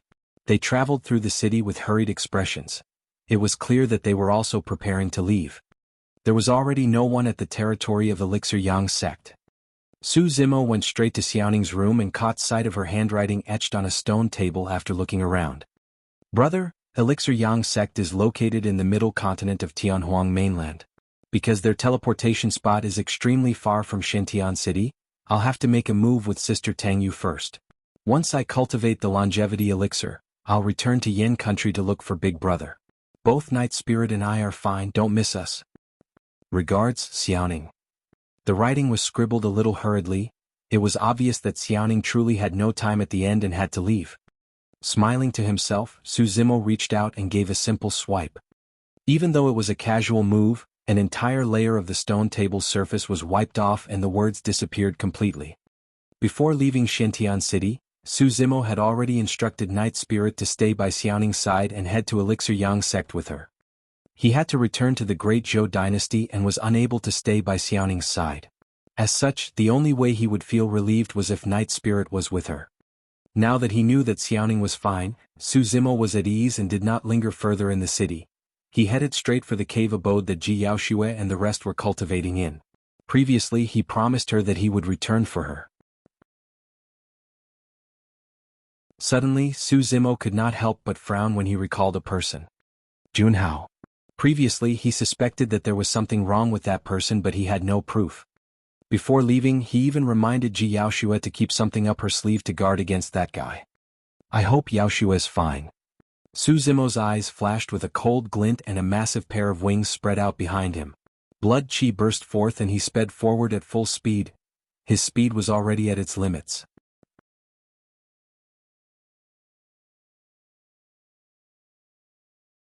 Chapter 466 Fallout. Chapter 466 Fallout.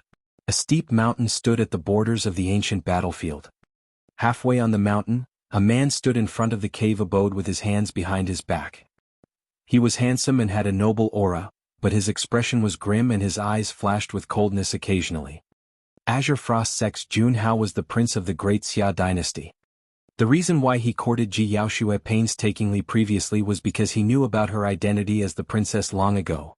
If the two of them could develop further, he could make use of the opportunity and her identity to understand the background of the Great Zhou dynasty fully.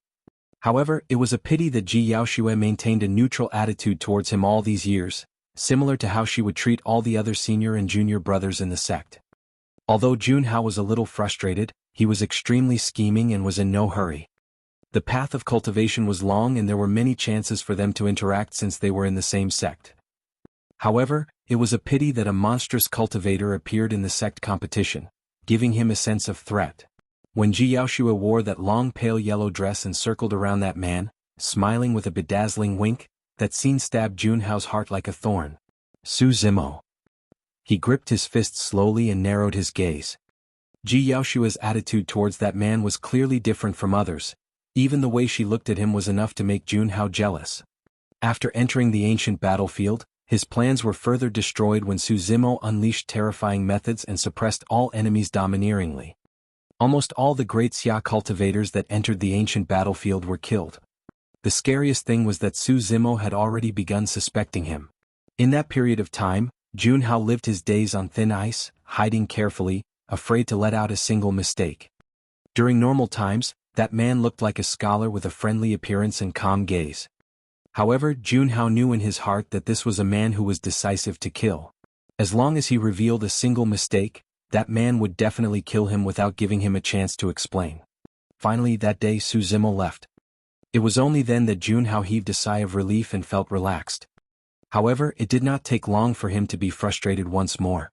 In fact, he was even seething with hatred. There were 5 stone chambers in the cave abode. Before leaving, Su Zimo had actually set up a formation outside the 5th stone chamber. Ever since that day, Ji Yaoshua had not stepped out from that stone chamber at all. No matter how Junhao tried to invite her, she would always have excuses to push him away. At the same time, she did not allow anyone in, including the remaining 2 guards of the Great Zhou dynasty. Yaoshua, have you started suspecting me as well? Junhao's gaze flickered. Slowly his expression turned cold as he murmured, since that's the case, don't blame me for falling out with you. He withdrew a spirit crane from his storage bag and wrote a few words on it. After injecting spirit energy to it, it spread its wings and flew, disappearing into the void instantly. Turning around, Junhao entered the cave abode and walked towards the 5th stone chamber. He did not walk far when Si Yutong of Iridescent Cloud's palace approached him. The latter greeted with a smile. Brother Junhao, the year is almost up. When are we leaving? After consuming the Meridian Unlocking Elixir, Si Yutong cultivated to 6 Meridian Foundation Establishment. Junhao was at 7 Meridian Foundation Establishment right now. With a fake smile, Junhao replied, I'm about to look for junior sister Yaoshua to discuss this. Come along. All right. Si Yutong agreed readily without suspicion. After passing the long tunnel, they arrived before the 5th stone chamber where the remaining 2 guards of the Great Zhou dynasty stood on each side. Both of them were also at the peak of 6 Meridian Foundation Establishment. Most of the cultivators at the center of the ancient battlefield were at 7 Meridian Foundation Establishment and the paragons of super sects were even at 8 Meridian Foundation Establishment. However, in reality, most of the cultivators in the ancient battlefield were only at 6 Meridian Foundation Establishment. Greetings, fellow Taoists. The 2 guards greeted with cupped fists. Since there were only 5 of them here, all of them were long familiar with one another. Junhao's gaze was fixated on the stone door as he said loudly with a smile, "Junior sister Yaoshua, the year is almost up. Let's move today and return to the teleportation spot." A moment later, an unhurried voice sounded from within the stone chamber. "Senior brother Jun, there's no need to hurry. Zimo promised me that he will return. There's no difference waiting for a couple more days." Junhao's expression froze when he heard that. Lowering his head slightly, his gaze was ghastly and his face was frighteningly dark. "Wait for him?" Si Yutong sneered. "That person didn't know what's good for him and ventured deep into the ancient battlefield. Since there's been no news of him for so long, he's definitely dead." Ji Yaoshue replied indifferently, "I believe that he won't die and will definitely return." "Fu." Si Yutong stifled a chuckle and shook his head. He was absolutely sure that Su Zimo was dead after venturing into the depths of the ancient battlefield. Junhao took a deep breath of air. By the time he looked up, he had a smile once more. "Junior sister, there's only 10 odd days left. If that man wanted to return, he would have done so long ago. We only need 2 days to reach the teleportation spot from here. We can still make it even if we move a couple of days later," Ji Yaoshue replied firmly. "Brother Junhao, since she won't leave, let's leave." Si Yutong sneered once more. "We can definitely return to the teleportation spot safely given our current cultivation realms." The smile on Junhao's face had vanished as he said slowly with a cold expression, "Yaoshue, I've already given you your last chance. Since you didn't cherish it, don't blame me for not showing mercy on account of us being in the same sect." The moment he said that, the atmosphere turned strange. The two guards frowned and looked at Junhao in confusion. Si Yutong was stumped as well. Things were fine earlier on. Why did he suddenly have a change in attitude? What did it mean by last chance and not showing mercy? With a cold gaze, Junhao glared at the stone door as though he could see the woman inside and said word by word, "Yaoshue, you'll be leaving today whether you want to or not. The choice isn't yours." "Junhao, what do you mean by that?" Sensing Junhao's hostility, one of the guards hollered warily. Inside the stone chamber, Ji Yaoshue sighed. "You still couldn't hide it after all. Since you've already begun to suspect me, there's no need for me to pretend any longer." Junhao admitted readily. "I was initially skeptical when Zimo reminded me at the start." Ji Yaoshue shook her head. "However, you've been too anxious for the past half a year, trying to find excuses to either enter or to get me out. At that time, I knew that Zimo's guess was right. Indeed, he was the one who spoiled my plans." Junhao cursed and pointed at the stone chamber, sneering, "Yaoshue, do you think that a few layers of formations laid down by a dead man would be able to protect you? Zimo mentioned that even an 8-meridian foundation establishment cultivator would have to take a few days to dispel this formation." Ji Yaoshue replied, "However, it's a pity that you're at 7-meridian foundation establishment. Given your strength, there's no way you'll be able to dispel this formation. Junhao, give it up. Even if it's something that Zimo left behind, you won't be able to deal with it either." Junhao was furious upon hearing Yaoshue's words and lost control of his emotions. He snarled as an ugly expression showed on his face and green veins popped from his neck. "Yaoshue, once I break through this stone chamber, I'll let you enjoy for a long time beneath my crotch." A series of dull, heavy footsteps sounded, approaching from afar in the tunnel. Bang, bang, bang. The entire cave abode was shaking as dust fell endlessly. Instantly, an aura of death gushed over with a suffocating stench.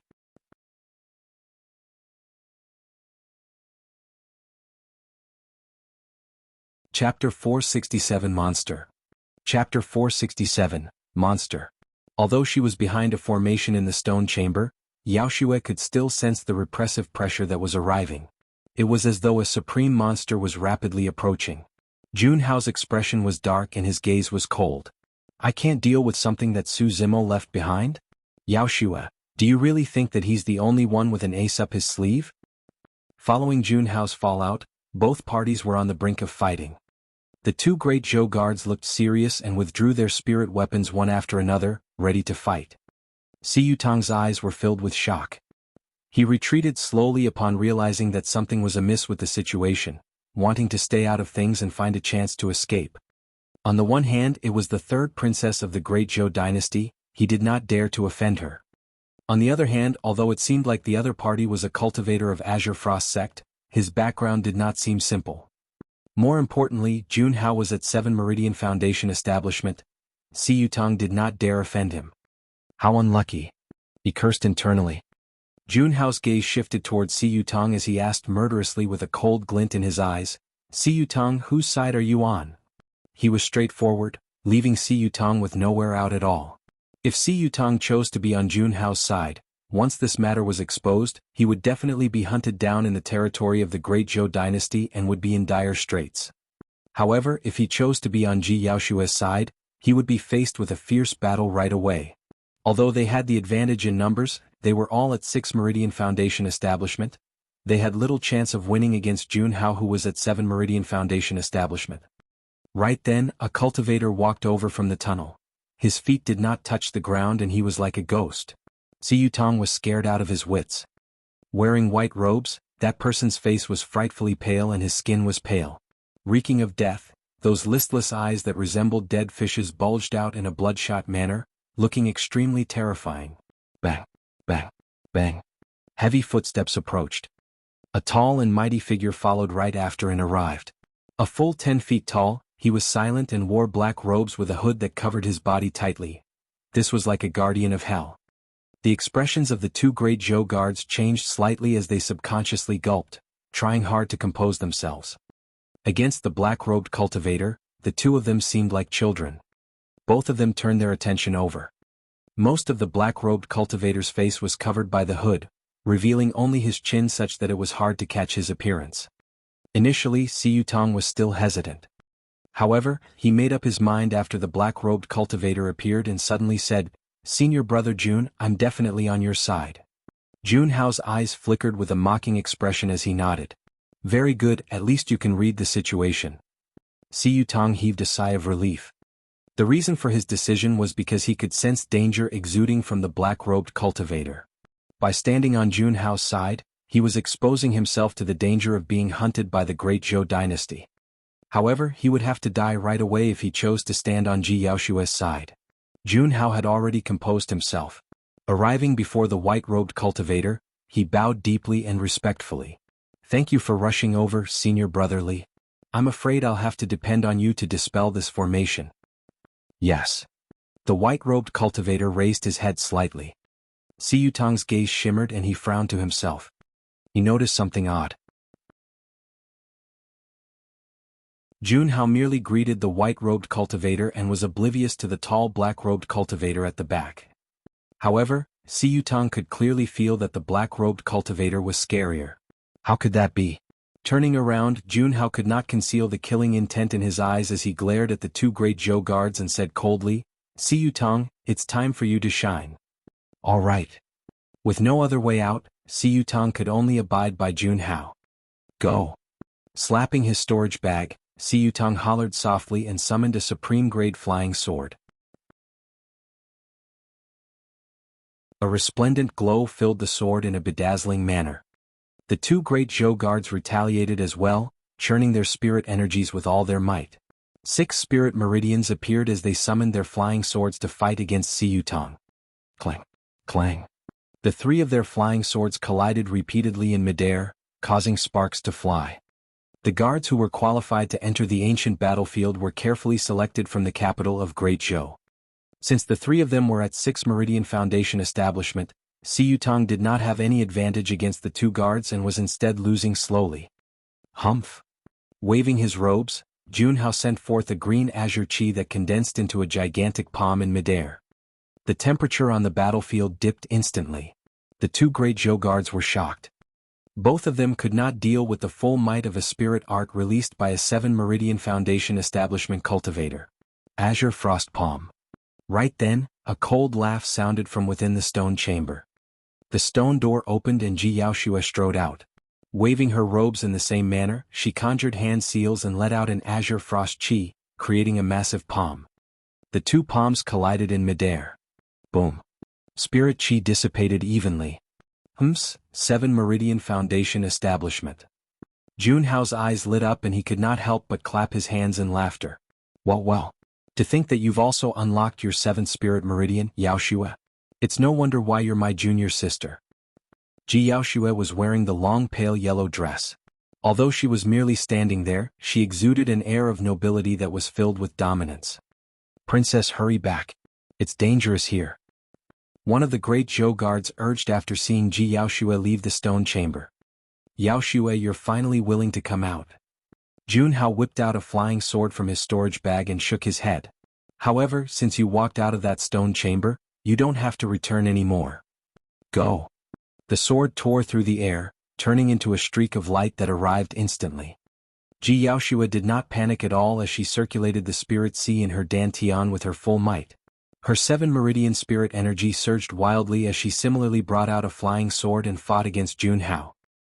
Since they were both at 7 Meridian Foundation establishment and had cultivated in Azure Frost sect before, they were rather familiar with one another's moves. In a short period of time, neither could overpower the other. On the other hand, although the two great Zhou guards had the advantage against Si Yutong, they could not kill the latter right away either. The fight between the 5 of them carried on in that stalemate. Spirit Qi surged furiously on the battlefield and Sword Qi was merciless, but no victor could be decided. Junhao became increasingly frustrated. Distracted momentarily, his arm was cut by Ji Yaoxue's flying sword and blood flowed out. A bunch of trash. The white-robed cultivator that was initially standing at the side was finally getting impatient.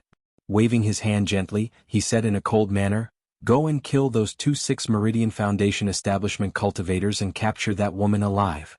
The black-robed cultivator that was originally standing motionlessly behind him walked forward.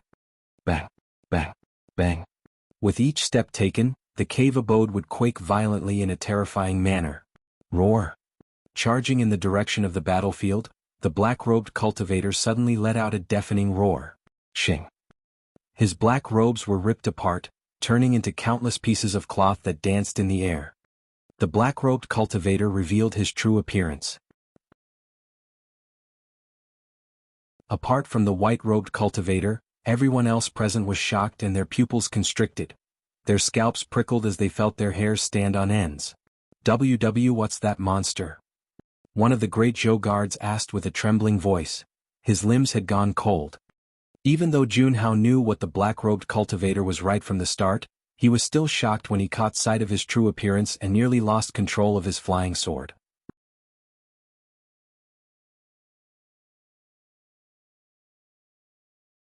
Chapter 468 Wow. So amazing? Chapter 468 Wow. So amazing. That was no cultivator. To be precise, that wasn't a living being. The monster reeked of a rotting stench and his skin was black. Muscles bulged from his body in distinct pieces, looking as though they were washed with steel liquid. Long fingernails as sharp as knives shone with a ghastly green color. They were clearly carrying poison. There were no pupils in his eyes and they were completely white, looking extremely frightening. When the monster roared, green veins popped up on its necks and face, akin to small little snakes that were crawling on the surface of its skin. It bared a pair of bloodied fangs and its face was shuddering and menacing. This was a living corpse. None of them present had witnessed such methods before. Not only was the corpse resurrected, it was controlled by someone and let out such a terrifying aura. Even though she was the princess of Great Zhou, Ji Yaoxue was also greatly shocked and her face was pale. Bang, bang, bang. The corpse strode in huge steps towards the battlefield. Sensing that the situation was bad, Junhao and Si Yutong had already withdrawn themselves from the battle long ago, afraid that they would be implicated. Go. One of the great Zhou guards summoned his flying sword while the other conjured hand seals, producing blazing fireballs that shot at the corpse. As though it did not see them, the corpse did not slow down at all. The two great Zhou guards were slightly relieved when they saw that, thinking to themselves, at the end of the day, it's just a walking corpse with no brains that doesn't know how to dodge at all. Clang. Before they could finish their thoughts, the flying sword had already pierced the corpse's chest. However, the sound of metal clashing echoed. The flying sword was repelled. The fireball landed on the corpse and lasted for 2 breaths before extinguishing. In the billowing smoke, not only was the corpse fine, it turned even more violent. The two of them were dumbfounded and their eyes widened. At the same time, Ji Yaoxue's flying sword descended. Shining with 4 bedazzling spirit patterns, its sword chi was cold and it pierced the corpse's head with its sharpness. Clang. Another crisp sound rang out accompanied by a chain of sparks. The flying sword was repelled as well. A faint white scar merely appeared on the corpse's glabella. Its skin was not even scratched. Ji Yaoxue was gravely shocked. She was at 7 Meridian Foundation establishment and she possessed a supreme-grade flying sword. Yet, she could not even scratch the skin of the corpse with her full power. How was she going to fight this corpse that weapons could not pierce and fire and water could not damage? Before she could finish her thoughts, the corpse arrived in front of the 2 great Zhou guards within a few strides. Reaching out, it crushed both of their heads instantly. The 2 guards did not get a second chance to attack at all. Swash! Ji Yaoxue summoned her flying sword once more and this time round, they were aimed for the corpse's eyes. She believed that everything had their weaknesses no matter how strong they were. Suddenly, the corpse glared at the incoming sword and reached out. He grabbed it and placed it in front of his mouth before spitting a ball of oily green smoke at it. The moment the smoke touched the blade, the spirit light of the supreme-grade flying sword dimmed. Ji Yaoxue's expression changed as she lost her connection to the supreme-grade flying sword. Not good, she thought to herself. Turning around to retreat back to the stone chamber, a black shadow had already arrived before her. Swoosh! An evil gust of wind burst forth, suffocating her. Ji Yaoxue merely felt her chest turn stuffy and her head spin. The corpse was filled with poison from head to toe and gave off a rotting stench. Any cultivator that breathed in that rotting stench without any precautions would definitely be affected. The corpse reached out with its massive hands, aiming at Ji Yaoxue's shoulders to capture her alive. All of a sudden, the pale yellow dress that she was wearing shone with 4 bright spirit patterns. With the obstruction, the corpse failed to grab Ji Yaoxue's shoulder right away. She jolted to her senses and hurriedly retreated a couple of steps back, entering the stone chamber in a flash before shutting its stone doors. Roar! The corpse was enraged and roared, slamming violently at the stone doors. Boom! While the stone doors shook violently, they did not open. Buzz! At the same time, as though it sensed something, a series of formation lights appeared on the ground of the entrance of the stone chamber. Another formation was activated at the entrance of the stone chamber, engulfing the corpse within. Sword chi buzzed incessantly. Sharp sword chi shot forth from within the formation and stabbed the corpse repeatedly from all directions in a resplendent dazzle. Trapped in the formation, the corpse flung its arms and collided against the sword chi from all around, roaring in endless rage. Not long after, the skin of the black corpse was already torn against the relentless attacks of the sword chi and it was injured all over, leaking with gooey, sticky blood that was extremely pungent. What a terrifying killing formation! Jianghu felt a sense of fear and broke out in cold sweat upon seeing that. That was clearly a trump card left behind by Su Zimo. Apart from the defense formation, there was a killing formation around the stone chamber. Previously, if Jianghu had attacked forcibly, he would have been caught in the killing formation and would most likely have died after being pierced by the countless swords. Su Zimo, you're savage. Jianghu grit her teeth and endless hatred flooded his eyes. Although the white-robed cultivator felt a little pained looking at the corpse's skin getting damaged by the sword chi, he did not appear to be worried. While the might of the killing formation was terrifying and might even be able to kill an 8 Meridian Foundation establishment cultivator, it did not manage to hurt the corpse fundamentally, and those were merely superficial wounds. As the filthy blood of the corpse flowed onto the ground, the formation patterns were gradually tainted. The might of the killing formation was diminishing. The formation light was also dimming gradually. Before long, the killing formation was dispelled entirely and the corpse broke free. By now, it had descended into a complete frenzy as it charged at the stone chamber. Bang! Bang! Bang! The light of the defensive formation shone repeatedly, withstanding the attacks of the corpse one after another. With nowhere else to retreat to within the stone chamber, Ji Yaoxue found herself calming down instead. In her heart, she knew that the power produced by the corpse was not weaker than an 8 Meridian Foundation establishment cultivator. Coupled with its corrosive aura, poison and blood, the formation would not be able to hold out for much longer. If the formation was dispelled, she would commit suicide right here.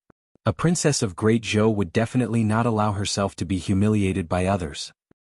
As though it did not know the meaning of fatigue, the corpse fought for an entire day and night without stopping. The light of the formation had dimmed considerably. The defensive formation could be broken through at any moment. The situation was determined and Ji Yaoxue was on the brink of calamity with nowhere to escape. Si Yutong walked to Junhao's side and let out a fawning smile. Sweeping his gaze past the white-robed cultivator, he asked, "Senior Brother Jun, what's the name of that fellow Taoist?"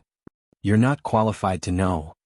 Junhao replied, "All you have to know is that he hails from one of Tianhuang mainland's super sects and is the strongest paragon of the Foundation establishment realm." Why yes. Si Yutong nodded repeatedly with a fearful expression. Senior Brother Li's combat strength is unparalleled and he's practically invincible amongst all Foundation establishment cultivators. He can suppress all enemies in Tianhuang mainland, and even if the ancient emperors were at Foundation establishment realm, they might not be a match for Senior Brother Li.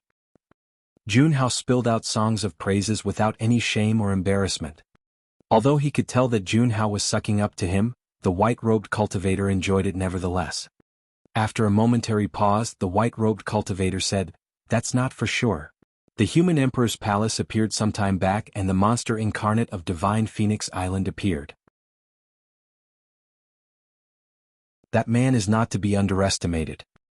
Junhao hurriedly remarked, "You don't have to be humble, Senior Brother Li. I still believe nobody in the Foundation establishment realm is your match in a one-on-one battle." "Yes." Nodding, the white-robed cultivator declared with pride, "I don't even have to do it myself if it's a one-on-one battle. This steel corpse that I cultivated is more than enough to kill that monster incarnate of Divine Phoenix Island." "Wow, so amazing." Suddenly, a voice sounded in everyone's ears, carrying a hint of sarcasm and mockery.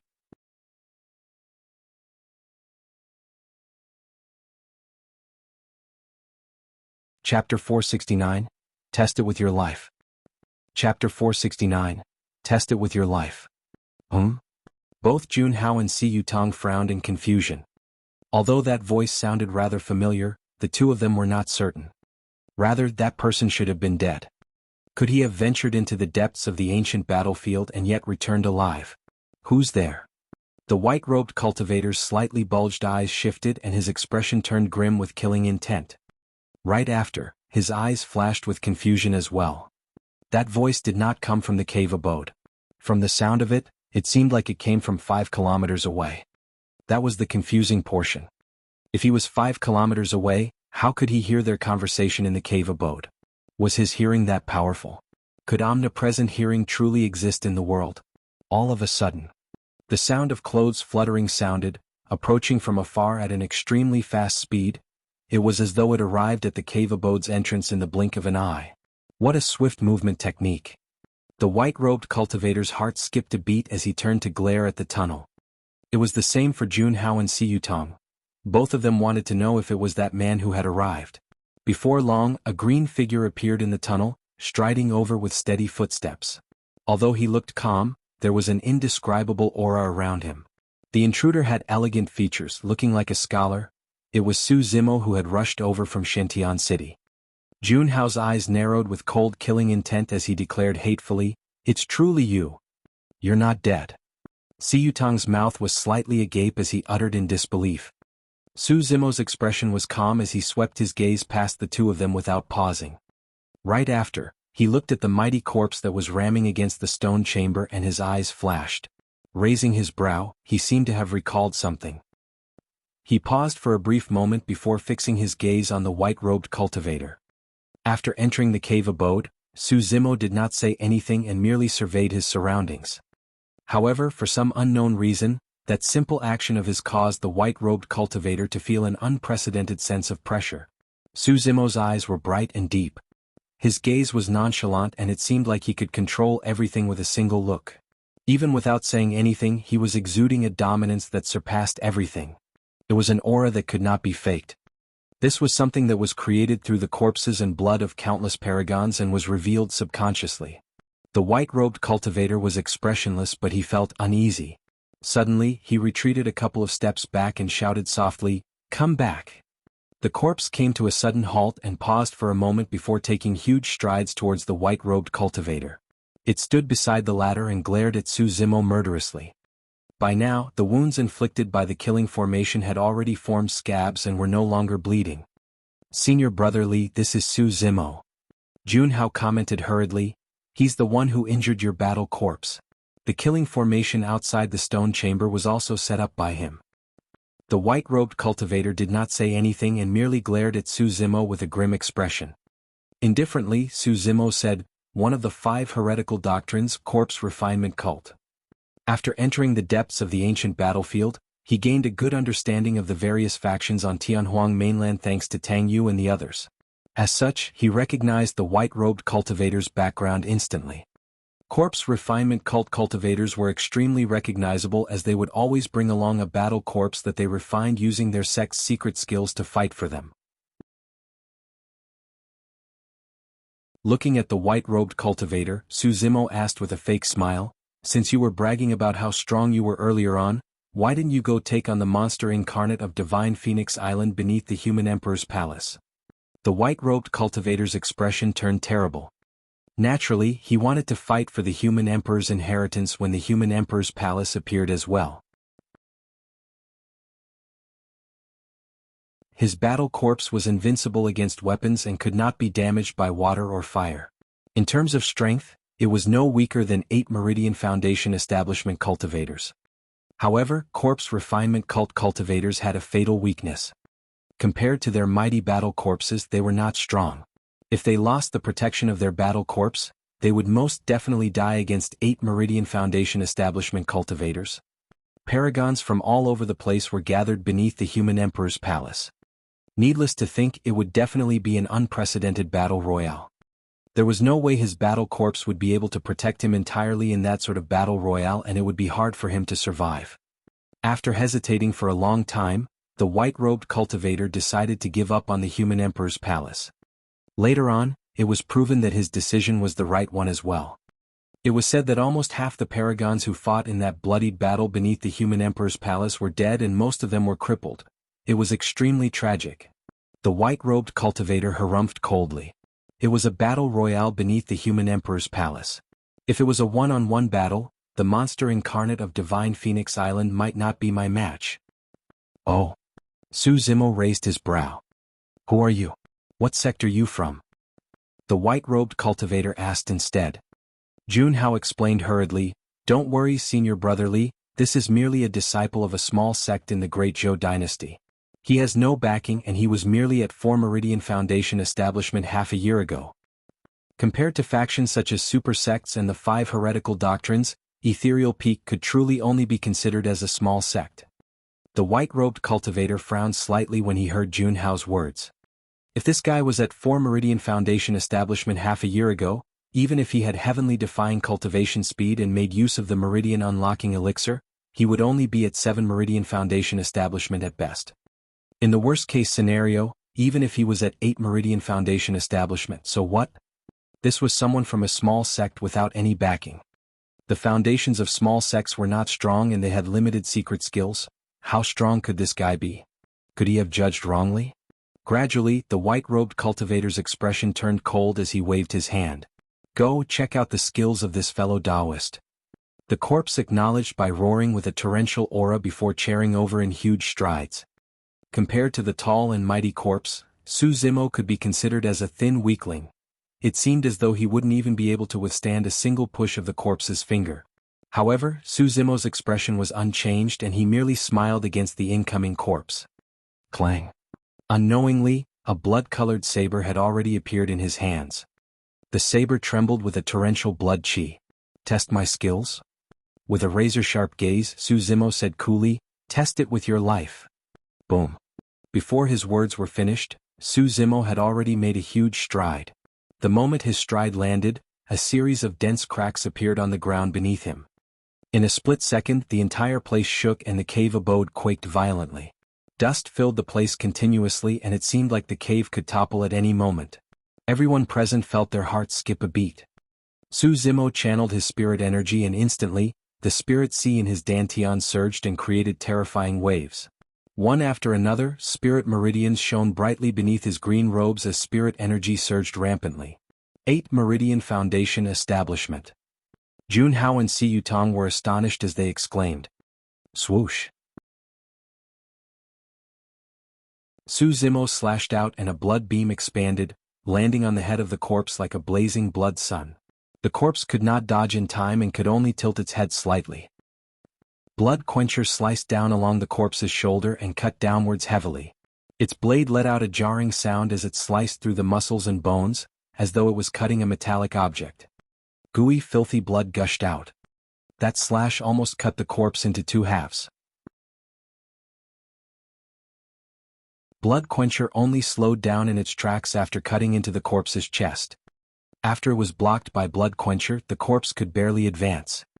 Although Su Zimo seemed frail and skinny, a casual slash from him was enough to send forth a shuddering power that even the corpse that was invulnerable against weapons, water and fire could not withstand. The white-robed cultivator's expression turned paler as his figure swayed for a moment.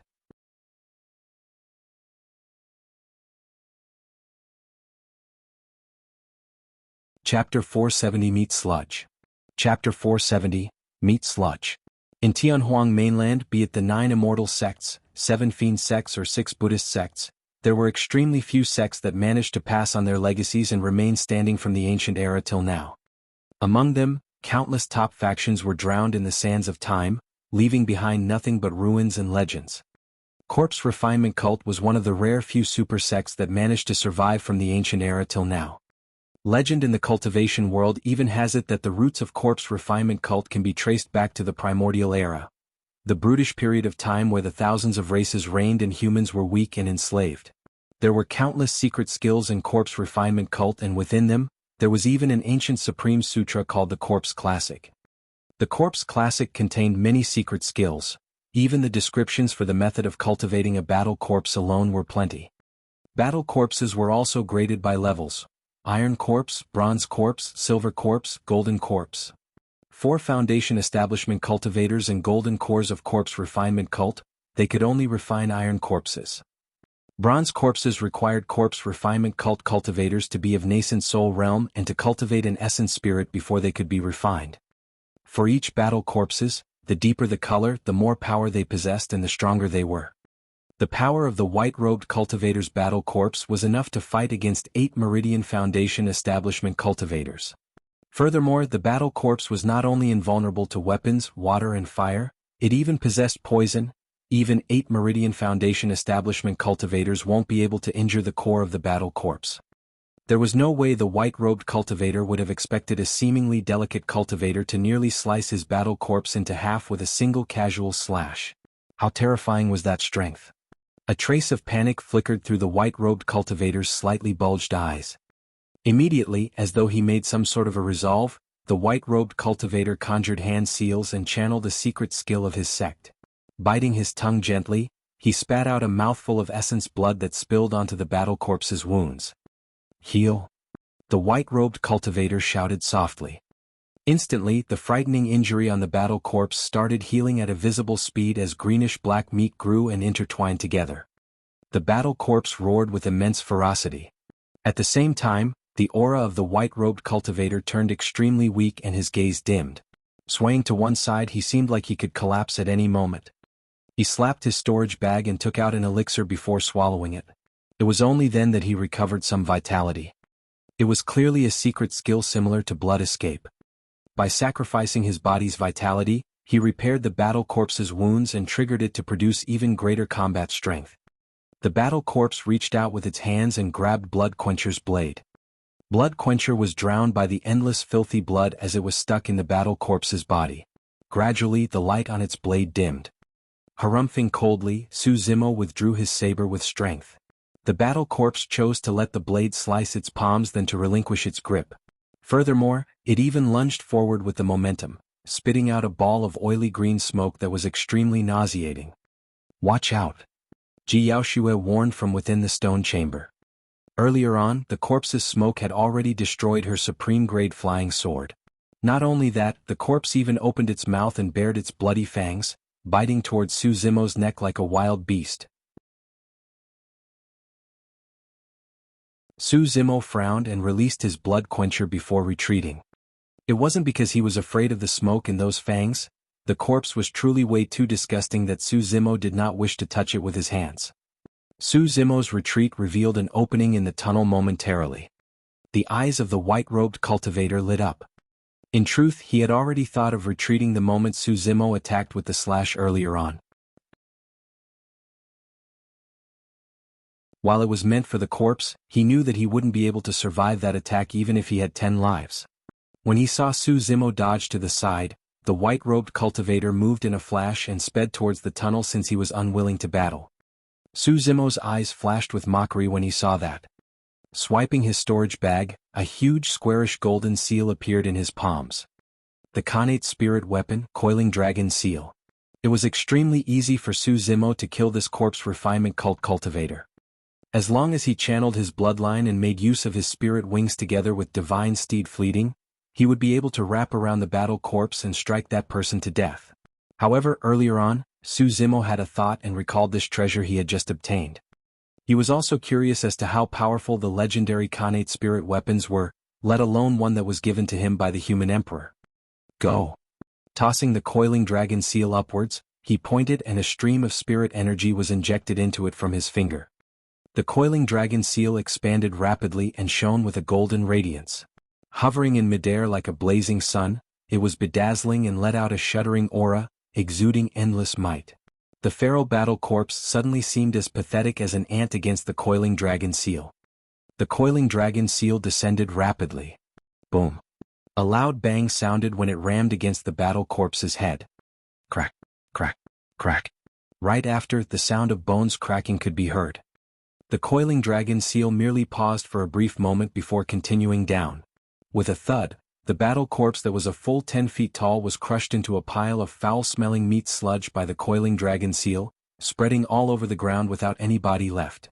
The white-robed cultivator was about to rush into the tunnel when a blindingly bright seal crashed down, blocking the exit. He spun around hurriedly and a pile of meat sludge splattered onto his pale face.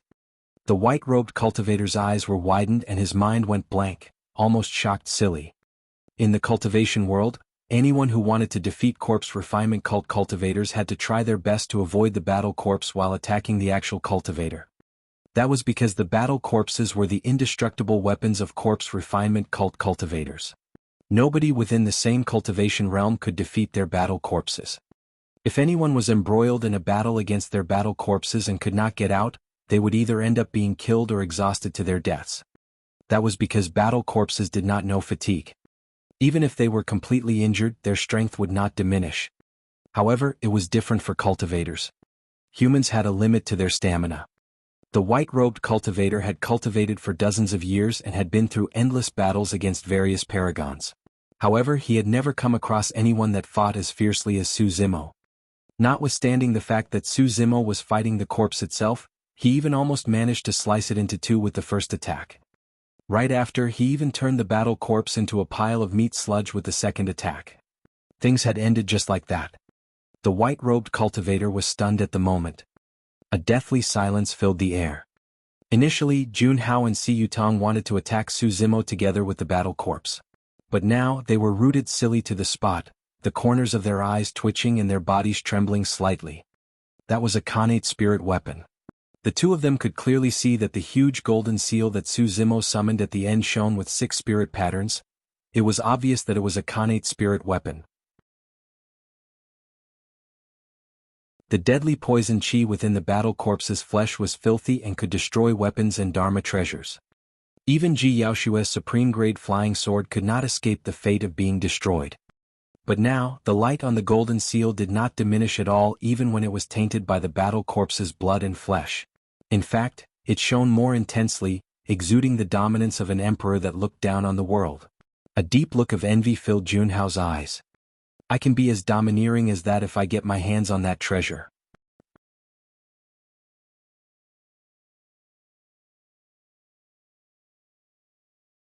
Chapter 471 All Dead. Chapter 471, All Dead. Su Zimo's expression changed slightly. The might of the Coiling Dragon Seal had exceeded his expectations. The power that was released was enough to threaten an early-stage golden core. More importantly, and Foundation Establishment Cultivator's Dantian was still in the form of a Spirit Sea and had yet to form a core. Only golden cores could release the true might of Khanate spirit weapons. Su Zimo was looking forward to how amazing the Coiling Dragon Seal would be at that time. There was a squeaking sound. The stone doors opened and Ji Yaoxue came forth. Their eyes met. Su Zimo smiled and nodded, reassuring her. Instantly, Ji Yaoxue blushed and pursed a smile in return. Su Zimo beckoned gently and the coiling dragon seal shrank into a small, intricate seal before turning into a streak of light that returned to his storage bag. Walking slowly to the exit of the tunnel, he pushed down with his ankle and his blood quencher returned to his palm. Throughout the entire process, the white-robed cultivator, Jianghu and Si Yutong did not dare to move at all and kept quiet out of fear. Every single action and gaze of Su Zimo caused the three of them to feel immense pressure. Their hearts raced fiercely as if they could die at any moment. This was an almost invincible aura. Their gazes flickered and their minds were bothered by the same thought. How should they escape?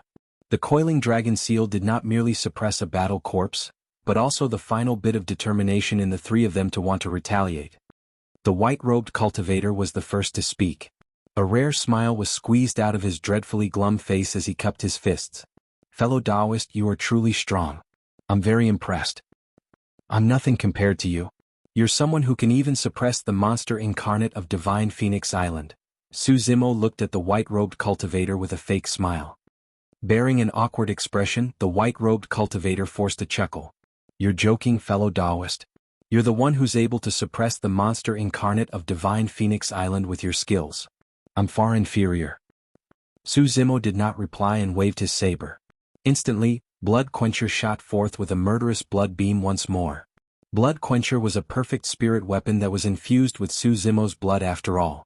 Although it was tainted by the battle corpse's filthy blood, its sharpness could not be hidden. Sensing Su Zimo's killing intent, the white-robed cultivator's heart skipped a beat as he remarked hurriedly, "You can't kill me." "Oh," Su Zimo uttered without raising his head. Composing himself, the white-robed cultivator said in a deep voice, "You should know the status of corpse refinement cult in Tianhuang mainland. If you kill me, you'll be hunted down by the sect." "Ah, even if I kill you, who would know?" Su Zimo smiled gently. The white-robed cultivator was speechless. On the other hand, Jianghu and Si Yutong felt a chilling intent. In other words, what Su Zimo meant was that he was going to kill them all. After killing the three of them, news of this would never ever be spread. There was something else that Su Zimo kept to himself. Corpse refinement cult? I've even killed quite a few paragons from the immortal, fiend and Buddhist sects. You're just one of them. Clang. The blade shuddered and a startling blood beam flashed. When Su Zimo attacked once more, the gigantic blade seemed extremely agile in his hands. His slash forward caused ripples in the void. The white-robed cultivator's expression changed starkly. While that slash did not seem fast, there was an inescapable feeling to it. 4 corpse refinement cult cultivators, losing their battle corpses was as good as losing half of their combat strength. He could not deal with the terrifying saber technique of the Saber Emperor's Sea Calming Manual. A single moment of distraction and he felt his throat go cold, followed by a ripping pain. A red scar appeared on his throat, turning bigger and more defined. The next moment, a blood mist spewed out. Eee! A strange sound came from the depths of the white-robed cultivator's throat as he let out an indignant expression. Collapsing stiffly forward, the light in his eyes dimmed without any life. His throat was slit with a single slash. After killing the corpse refinement cult cultivator, Su Zimo turned around and walked towards Jianghu and Si Yutong without hesitation. It was the idea of Jianghu and the others. I had no choice as well. That's why I chose the wrong path. When he saw that the situation was amiss, Si Yutong knelt on the ground with a thud. His hand was placed seemingly casually on his storage bag as he bawled without a single shred of dignity as a cultivator. Wiping his snot, Si Yutong said with a quivering voice, "Fellow Taoist Su, please give me a chance." Si Yutong did not have any bit of pity at all towards a fence-sitter like Si Yutong. Today this man could kneel down and cry before him in order to survive. Tomorrow this man could stab him in the back instead. Arriving before Si Yutong, Su Zimo looked down and replied indifferently, "At times, once you choose the wrong path, there's no way back." Si Yutong's final hope was dashed after hearing Su Zimo's reply. His hand was still on his storage bag. But now, a dagger with a cold glint had suddenly appeared in his palms. Si Yutong's sobs came to a stop as his expression darkened. With a venomous gaze he said coldly, "Since you won't allow me to live, I'll kill you first." Grabbing his dagger, Su Yutang stabbed towards Su Zimo's chest. This was a complete ambush. However, his thoughts could not escape from Su Zimo's spirit perception. The moment Su Yutang stood up, Su Zimo's palm descended from above and landed heavily on the former's head. Piak! As though it was tofu, Su Yutang's head was splattered and he died on the spot without a single word. The moment Su Yutang attacked, Junhao made up his mind and channeled his spirit energy with all his might as well. In a flash, 7 spirit meridians lit up as he charged towards Ji Yaoxue, who was at the entrance of the stone chamber. Right now she was his only shot at living. As long as he could hold her hostage, he could talk terms with Su Zimo. As Junhao charged, he realized that Ji Yaoxue was motionless and merely looked at him quietly. There was a trace of mockery and pity in her eyes. All of a sudden, from the side of his eyes, Junhao caught sight of a blood light shooting towards him at lightning speed. It crackled and was shuddering. The moment Su Yutang attacked, Su Zimo flung out his blood quencher. Junhao did not have time to react and merely caught sight of the scarlet flash. Right after, an immense pain came from beneath his ribs as he was sent flying by a powerful impact. Clang! Su Zimo's blood quencher cut through Junhao and pinned the latter tightly against the stone walls. The impact was immensely strong and the saber was still shaking after embedding itself in the stone walls. Junhao's eyes and mouth were widened as fresh blood gushed out uncontrollably. The saber had not only penetrated his body, but also destroyed his organs and cut off his life. You! Raising his arm with much struggle, Junhao pointed at Su Zimo, as if he wanted to say something. After a momentary pause, his head tilted to the side and he died with opened eyes. In less than 10 minutes all 3 of them were dead.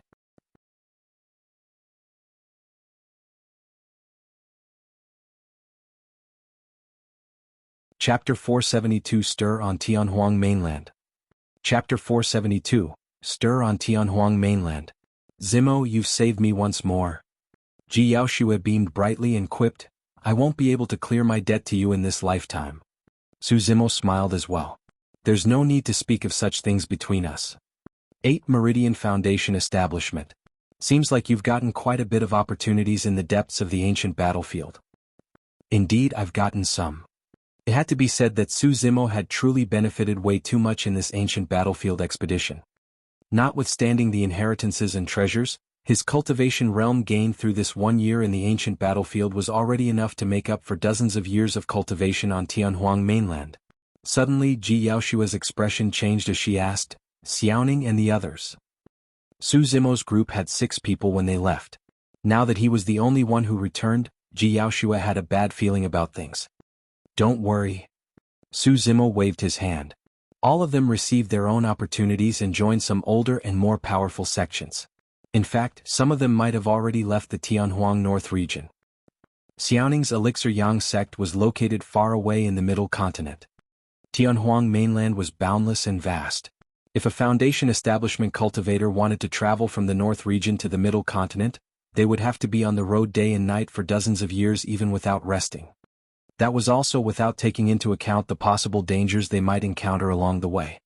In reality, it was something that was difficult even for golden cores too.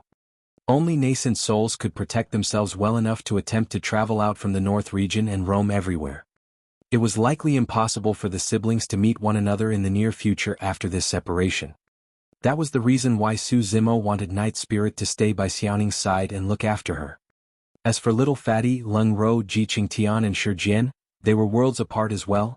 It was unknown if he would still have the chance to meet them in this lifetime. At that thought, Su Zimo could not help but feel slightly emotional and wistful. Zimo, you're still worried about Blood Crow Palace taking revenge, right? Ji Yaoxue was extremely smart and after slight contemplation, she understood why everyone went their separate ways. Su Zimo had killed the young master of the Blood Crow Palace and even nearly caused the palace lord himself to die in the primordial ruins. The feud between him and them was already irreconcilable. That day in the palace, right under the nose of the Emperor of Great Zhou, the Blood Crow King declared that all the disciples of Ethereal Peak would be buried along with the young master. It was obvious how arrogant he was and the amount of backing he had. While it might be a huge calamity for Su Zimo personally, it was also one for Ethereal Peak. Everyone else of Ethereal Peak could leave but not him. To turn his back and leave after creating such a mess, leaving Ethereal Peak and his eldest brother, Su Hong, in the territory of the Great Zhou dynasty without any care. That was something that Su Zimo's heart would not allow. Zimo, don't worry. I'll help you plead for mercy with father. Worried that Su Zimo might not take her words for real, Ji Yaoxue continued, if the Blood Crow Palace truly dares to do anything outrageous, the Great Zhou dynasty will definitely not sit by idly and watch. Yes. Su Zimo smiled and nodded. In reality, he knew and could read the situation clearer than anyone. The attitude of the Emperor of Great Zhou towards the Blood Crow King at the sect competition had already made many things clear. Even the Great Zhou dynasty was wary of the Blood Crow Palace's lord.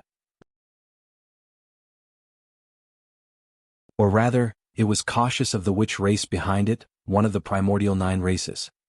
It was almost hopeless to think that the Great Zhou dynasty would interfere in the matter. Yaoxue, prepare yourself. We'll head to the teleportation spot and return to the Great Zhou dynasty. All right. With a year in the ancient battlefield about to end, many cultivators were returning to Tianhuang mainland. Some were ecstatic while some were worried. Some cultivators even had a surreal feeling of escaping a great calamity.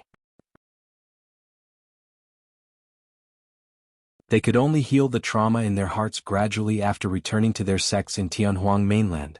Right after, heavy news started spreading through the super sects of the cultivation world, akin to gigantic boulders tossed into the middle of lakes and creating massive waves.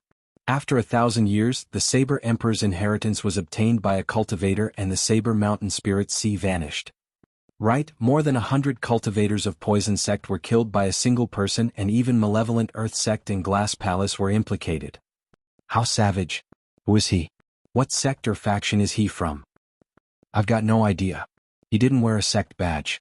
Some say that he's a meek scholar while others say that he looks menacing. Glass Palace and Malevolent Earth Sect received the news almost instantly and their sect masters were enraged. Both sects sent out multiple cultivators to scout out news of that cultivator's background and location.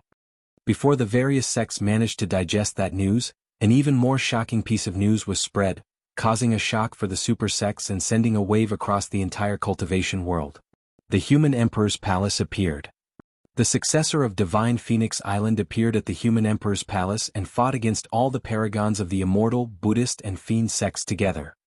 The paragons of the Immortal, Buddhist and Fiend sects worked together? Fufu, Divine Phoenix Island's successor sure is unlucky. He must have died without even a corpse left. Who managed to obtain the Human Emperor's inheritance in the end? That's where you're wrong. He suppressed all the paragons of the Immortal, Buddhist and Fiend sects single-handedly, and it was an extremely tragic and shocking battle. What? What did you say? The paragons of Azura Sect, Heaven Azura Sect, Purple Firmament Sect, Chaos Essence Sect, Clear Wind Temple, Illusion Fiend Cult and Formless Monastery are all dead. While the paragons of the other sects managed to survive and escape, some of them had their arms and roots crippled and it would be tough for them to shine in the future. The elders of the various sects received the news at almost the same time and were in shock and disbelief. What about the sealers? There were more than 10 sealers from the Immortal, Buddhist and Fiend sects together. Are they all trashes? As golden cores, can't any of them kill a single Foundation establishment cultivator? Even when 5 sealers joined forces, they failed and died with regrets. But even sealers failed despite working together? The right hand of Divine Phoenix Island's successor is made from a Divine Phoenix bone and possess an immense might. He was severely injured together with the Fiend sect's Pure Maiden and they entered the Human Emperor's Palace at the same time. Their fates are currently unknown. The elders went silent when they heard that. A long time later, someone sighed deeply. It's a monster incarnate. I don't think it's exaggerated to claim that he's the #1 monster incarnate ever since the ancient times. At the same time, in an unknown location in the Middle Continent, an ancient-looking palace stood erected. A rosy-cheeked old man with a white crown and long robes stood in front of the palace entrance with one hand behind his back. His other hand was in front of him and his fingers were twitching. There was a gray fog that veiled his eyes, making him seem extremely mysterious. Old man, have you divined anything? Behind the old man was a gray-robed man who was slightly plump and had a pale, beardless fan. Holding a folding fan he asked anxiously. If Su Zimo was here, he would have recognized that this was Lin Xuanji whom he had encountered by chance at the primordial ruins. The old man in front was the storyteller back in the capital of Great Zhou. A long time later, the haze disappeared from the old man's eyes as he frowned while shaking his head. It's true that the human emperor's palace appeared. However, I didn't manage to divine any news of that lad. Strange. Does Divine Phoenix Island truly have such a monster incarnate? The two of them exchanged glances, feeling that there was something odd about this. Sucking his lips, the old man replied, "No matter what, the appearance of the human emperor's palace proves that this is going to be a golden era with countless paragons and monster incarnates created. It's very likely that we'll have a situation similar to the ancient era with multiple emperors arising. Of course, with that, there will also be unimaginable trouble. Let's just wait and see."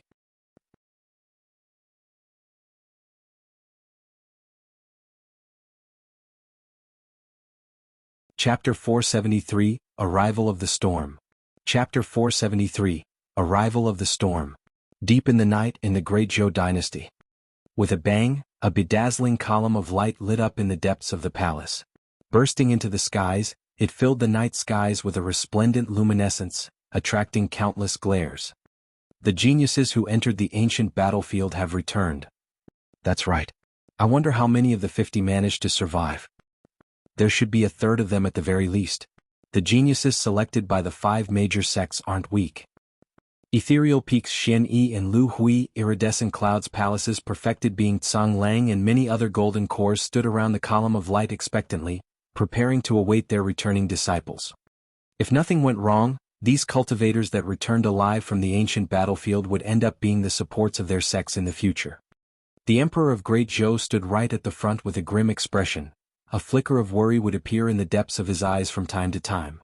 Gradually, 2 figures appeared in the middle of the column of light. As time passed by, the 2 figures became increasingly clear. It was Su Zimo and Ji Yaoxue who had returned. The emperor heaved a sigh of relief. He was relieved as long as Ji Yaoxue was fine. But immediately after, he frowned and thought to himself, there's only the 2 of them. Although the ancient battlefield was a dangerous place, at least 7 people or so managed to return in previous worst-case scenarios. Now that only 2 of them returned, it was not hard to guess that something big must have happened in the ancient battlefield. Xian Yi and Lu Hui did not have smiles on their faces when they saw that Su Zimo was fine. On the one hand, it was because they were worried about the safety of Ji Qingtian and the others. On the other hand, while it was a good thing that Su Zimo was alive, it may not have been the best choice for him to return to the Great Zhou dynasty. Apart from Ethereal Peak, the golden cores of the other sects looked extremely grim as they strode forward with huge frowns. Perfected being Yun Shan of Southern Mountains sect cupped his fist slightly. Mr. Amo, my disciple Shi Jian, is a little foolish and isn't the sharpest tool in the shed. Did he meet with any accidents? No, he was selected by one of the 5 heretical doctrines, Puppet Sect, and left together with them. Su Zimo shook his head. It's good that he's all right. It's his opportunity to be selected by one of the super sections. How rare, how rare. Perfected being Yun Shan nodded his head in gratification. For the sects of the Great Zhou dynasty, super sects such as the 9 immortal sects, 7 fiend sects, 6 Buddhist monasteries, 5 heretical doctrines and 4 unorthodox groups were insurmountable mountains. If a disciple of their sect managed to join them, it would be an enormous feat and those sects could not be any happier. For example, with their connection to Shi Jian, Southern Mountain sect would most likely have the massive backing of Puppet Sect in the future. What happened in there? Why are you 2 the only ones who have returned? Where are the others? Liang Mao is my personal disciple and he was the number 2 of the talisman ranking. His strength is decent and he has a careful nature, there's no way he could have died. Mr. Mo, did my disciple manage to obtain any opportunities? Many golden cores glared at Su Zimo, asking repeatedly with threatening gazes. Su Zimo frowned with a look of impatience. Everyone please be silent. Ji Yaoxue stood forward and gestured for silence with both hands. Although she was only a princess, her gesture already possessed the dignity of the royal family. The crowd instantly went silent. In an unhurried manner, Ji Yaoxue recounted the events in the ancient battlefield, including Junhao's true identity, Jianghu's betrayal and Si Yutang's choice. Everyone was startled and speechless. Nobody expected that this ancient battlefield expedition would have met with such immense dangers. Perfected being Tsang Lang's expression was grim as he narrowed his gaze and sneered, "This is only your side of the story. Who knows if you had conspired with Su Zimo to kill my disciple, Siu Tang? Tsang Lang, are you suspecting my daughter?" The emperor turned slightly and glared at perfected being Tsang Lang expressionlessly. "Ha, I wouldn't dare to." Chuckling, perfected being Tsang Lang looked at Su Zimo deeply and said in a cold voice, "Lad, don't think that you've got the rights to stand shoulder to shoulder with me just because you know how to refine weapons. The grudges between us will have to be settled sooner or later. Wait and see." With that, perfected being Tsang Lang laughed sinisterly and left the hall. The other cultivators gradually as well after seeing that they wouldn't be able to obtain any news from the two of them. "Take care." Su Zimo bid farewell to Ji Yaoshua. "You too." Ji Yaoshua's head was slightly lowered and her eyes revealed a trace of reluctance. Su Zimo left the palace together with Lu Hui and Xian Yi. Along with Nian Qi of Mo's Spirit Weapon Workshop, they boarded a spirit vessel and sped in the direction of Ethereal Peak. A long time after Su Zimo left, Ji Yaoshua was still standing on the spot gazing in the direction he left in, unwilling to leave. The emperor said softly, "Schwer, although that man is a rare paragon, it's best for you to not have any contact with him." Ji Yaoshua's heart sank when she heard the emperor's tone. Be it Ethereal Peak or Su Zimo, they are most likely doomed against the impending calamity. After traveling for more than half a month, the four of them finally returned to Ethereal Peak. Ever since that battle at Dongling Valley, Su Zimo had left the sect for many years. Now that he had returned once more, he felt deeply emotional. Nian Qi was curious and surveyed the place intently. The four of them stopped instinctively as they arrived at the tall peak in front of the mountain. Back then this was where when Xian and Xian Yi accepted Su Zimo into Ethereal Peak. The memories were fresh as yesterday. Lu Hui remarked, "It's a pity that when Xian couldn't wait till you've returned. No matter. If when Xian knows of your current achievements in the afterlife, he'll definitely feel comforted as well." Xian Yi patted Su Zimo on the shoulder encouragingly with a smile.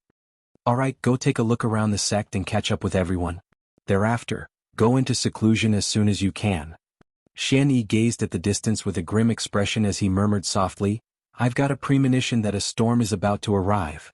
Upon returning to Ethereal Peak, Su Zimo visited the disheveled old man first. Thereafter, he visited the sect master and recounted some of the events of the ancient battlefield. In that period of time Little Crane came over and chirped repeatedly with extreme joy. After not seeing one another for many years, the man and beast were not distant at all and got along like before. Monkey and the spirit tiger had not returned still and their locations and fates were unknown. Senior Crane had already been in seclusion for a year and nothing had happened still. She was the true pillar of support for Ethereal Peak and if anything happened to her, Ethereal Peak would be destroyed by the impending storm. Su Zimo took a spin around the sect before heading to seclusion. Right now he was already at the peak of 8 Meridian Foundation establishment. His aim of entering seclusion was to unlock his 9th Spirit Meridian and become a 9 Meridian Foundation establishment cultivator. This was an extremely important step that would affect his cultivation path in the future. The firmer his foundation, the better the quality of his condensed golden core and the stronger the golden core phenomenon he would be able to comprehend and obtain. At Extreme Foundation Establishment Realm, Su Zimo's combat strength would also increase in folds. Similarly he could sense the incoming danger. The only way to tide through the impending storm was by trying his best to raise his cultivation realm.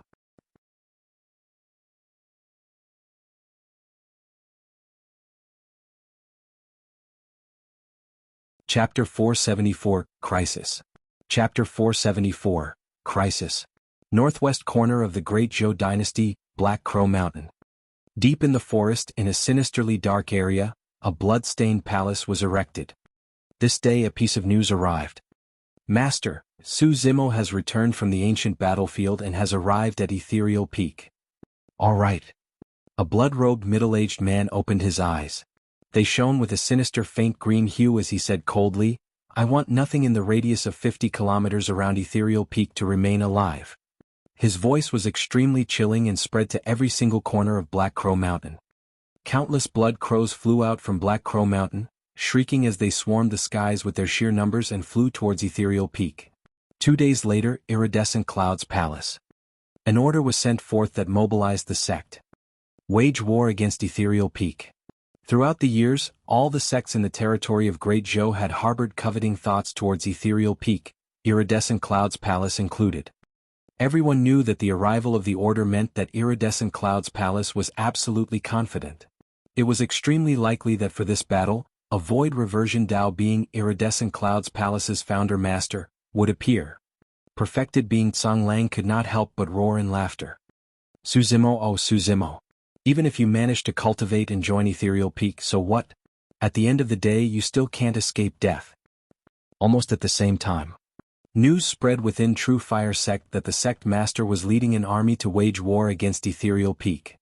True Fire Sect's elder, Sima Ji, clenched his fists tightly. He laughed endlessly in a cold manner and sneered, I finally waited for this day. Suzimo, you killed my disciple and shamed me at the sect competition. I'm going to turn you into ashes. Not long after, many cultivators of Southern Mountain Sect were mobilized. Azure Frost Sect. A few golden cores stood together. Among them was Ji Yaoshua's previous master, perfected being Yi Ning, who had appeared at the sect competition. She sighed after hearing the news of everything outside. Actually, this was a situation that everyone had predicted long ago. Ever since the death of Ethereal Peak's founder master, they were already weakened and their only support was an aging demon beast.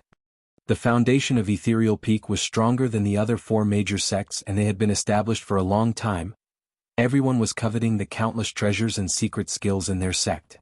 Prior to this, the reason why the other sects did not dare to act recklessly was because they were wary of the old immortal crane that was at Void Reversion Realm. Each of the 5 major sects had a Void Reversion expert holding the fort and maintaining the balance. However, all the golden cores and nascent souls of the sects knew that once the old immortal crane was at the end of her lifespan, the balance would be broken and that would be the moment of Ethereal Peak's annihilation. Normally speaking, the other major sects would wait for dozens of years more. But now, with Blood Crow Palace leading the fight, apart from Iridescent Cloud's Palace, True Fire Sect and Southern Mountain Sect, there would be other sects and cultivators coming forth to Ethereal Peak to take advantage of the situation. It was most likely the same for perfected being Yi Ning's Azure Frost Sect. Everyone kicks a man who is down. She sighed gently. She could not help but feel regret when she recalled the scholarly green-robed cultivator at the sect competition. Within 10 days all the sects within the territory of Great Zhou heard about this and moved one after another. Their target was Ethereal Peak. So what if you're the #1 weapon refinement master of Great Zhou? At the end of the day you're just doing it for all of us. Hehe, notwithstanding the secret skills of Ethereal Peak, there are countless high-grade spirit weapons in Mr. Mo's possession alone. Instantly the world was moving. Ethereal Peak. Hundreds of golden cores stood in Ethereal Palace, most of them discussing in hushed whispers with grim expressions. Sect Master Ling Yun sat in the middle of everyone. His eyes were closed and he was expressionless. Reporting in, Sect Master. A golden core strode hastily into the hall and said deeply, some blood-eyed crows have suddenly appeared in the forest outside the sect and more are gathering. Got it? Sect Master Ling Yun replied indifferently. He did not open his eyes still. The hearts of many golden cores skipped a beat as they thought to themselves, it's coming. At the end of the day they could not avoid this crisis still. Initially, this crisis would take another dozens of years to arrive with the backing of the old immortal crane. However, nobody expected that something would change in this period of time. By some freak accident, Su Zimo was embroiled in an irreconcilable feud with Blood Crow Palace's lord and that resulted in the situation today. It's all Su Zimo's fault. If it wasn't for him, we wouldn't have made enemies with a sect as strong as Blood Crow Palace. Finally, a golden core could not help but bark with a grim expression. That's right. Someone else declared, Sect Master, let's just hand over Su Zimo. Perhaps it might help to quell the anger of Blood Crow Palace. That's correct. Why should Ethereal Peak die together for Su Zimo's feud? The voices of dissent were growing louder in the hall and many golden cores were moved. Bullshit. The disheveled old man could not help but curse as he blew at his beard with widened eyes. Pointing at the golden cores who spoke, he shouted, How dare you have the cheek to speak of such words? Do you think that we wouldn't have a feud with Blood Crow Palace if Su Zimo wasn't here? Who was the one who killed so many cultivators of our sect in the battle at Dongling Valley? Who was the one who killed Peak Master Wen Xian? The disheveled old man's question caused everyone to go silent. The few golden cores who spoke at the start were quiet as well. Loudly, the disheveled old man hollered, "Everything else aside, if not for Su Zimo, all our disciples at Dongling Valley would have died in the battle. Instead, you guys are talking about his great deed like it was a mistake. Have your consciences been eaten up by dogs?" The disheveled old man's angry scolding reverberated in the hall deafeningly. Xian Yi stood up and said grimly, "Additionally, back at the sect competition, if Su Zimo hadn't held the fort, Ethereal Peak would have been thoroughly shamed and turned into a joke of the cultivation world of Great Zhou. Countless people would be disheartened if we hand over a disciple as such. That's enough." Opening his eyes, Sect Master Ling Yun said calmly, "Even if Su Zimo did not contribute as he did and was merely an ordinary disciple of Ethereal Peak, there's no way we will cast him out. Ethereal Peak wouldn't have survived till this day if we sacrificed our disciples for the sake of survival. At the same time, I'm not able to do something like that either. Everyone has their ambitions, and those who want to leave the sect, do it now. I won't stop you." Sect Master Ling Yun swept his gaze across the crowd. Some cultivators cupped their fists and left one after another, but even more chose to stay. Among the crowd, an outstanding girl with withered, yellow hair stood. She smiled gently upon seeing everything unfold, and her eyes were bright and moving. Previously, Nian Qi accompanied Su Zimo back to Ethereal Peak and had been listening and observing in secret ever since. She wandered everywhere and had no home since she was young. As such, it was hard for her to trust people. Towards such a foreign environment and these new people, she was conflicted and resistant. However, she did not dare to bother Su Zimo since he was in seclusion. Yet as time passed by, her impression of this sect gradually changed. There was a group of lovely cultivators within, and there were also righteous people.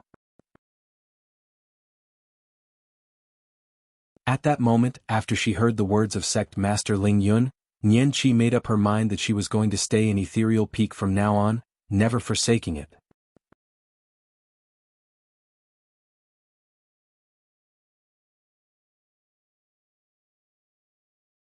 Chapter 475, Ignition of the Great Battle. Chapter 475, Ignition of the Great Battle. There were more blood crows gathered at the forest outside, circling above Ethereal Peak in an orderly manner. They formed a gigantic black vortex that covered the skies, like thunderclouds that flickered with scarlet glints. It was extremely pressuring. Darkness fell on Ethereal Peak, and it has been 3 days since they saw sunlight. This day, dust billowed from far away, followed by a torrential killing intent. The army of cultivators from Blood Crow Palace had arrived. For the past few years, Blood Crow Palace's influence had been expanding, and they took over all the sects in the vicinity and grew at a rapid pace. By now they were as good as a 6th major sect. Coupled with the cruel methods of Blood Crow Palace's lord and his heavenly defying combat strength, many itinerant cultivators submitted to him one after another. Blood Crow Palace's current strength had already surpassed the 5 major sects. Leaping into the skies, Ethereal Peak's master, Ling Yun, gazed over with a grim expression. The army from Blood Crow Palace was densely packed, and there were 10,000 cultivators. Among them, there were 100 nascent souls alone, and many of them were notorious itinerant cultivators in the cultivation world of Great Zhou. There were more than 1,000 golden cores. The rest of them were foundation establishment cultivators, and there were no Qi refinement warriors.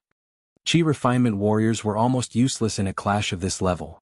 Any single flying sword, spirit art, or even the shockwave of the ensuing fight was more than enough to kill a Qi refinement warrior.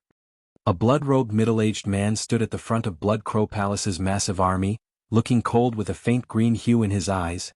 It was Blood Crow Palace's lord. The palace lord waved his hand and declared icily, "Kill everyone and spare no one." At the same time, Ethereal Peak's master, Ling Yun, waved his arm and yelled, "The sect is on the brink of its extinction.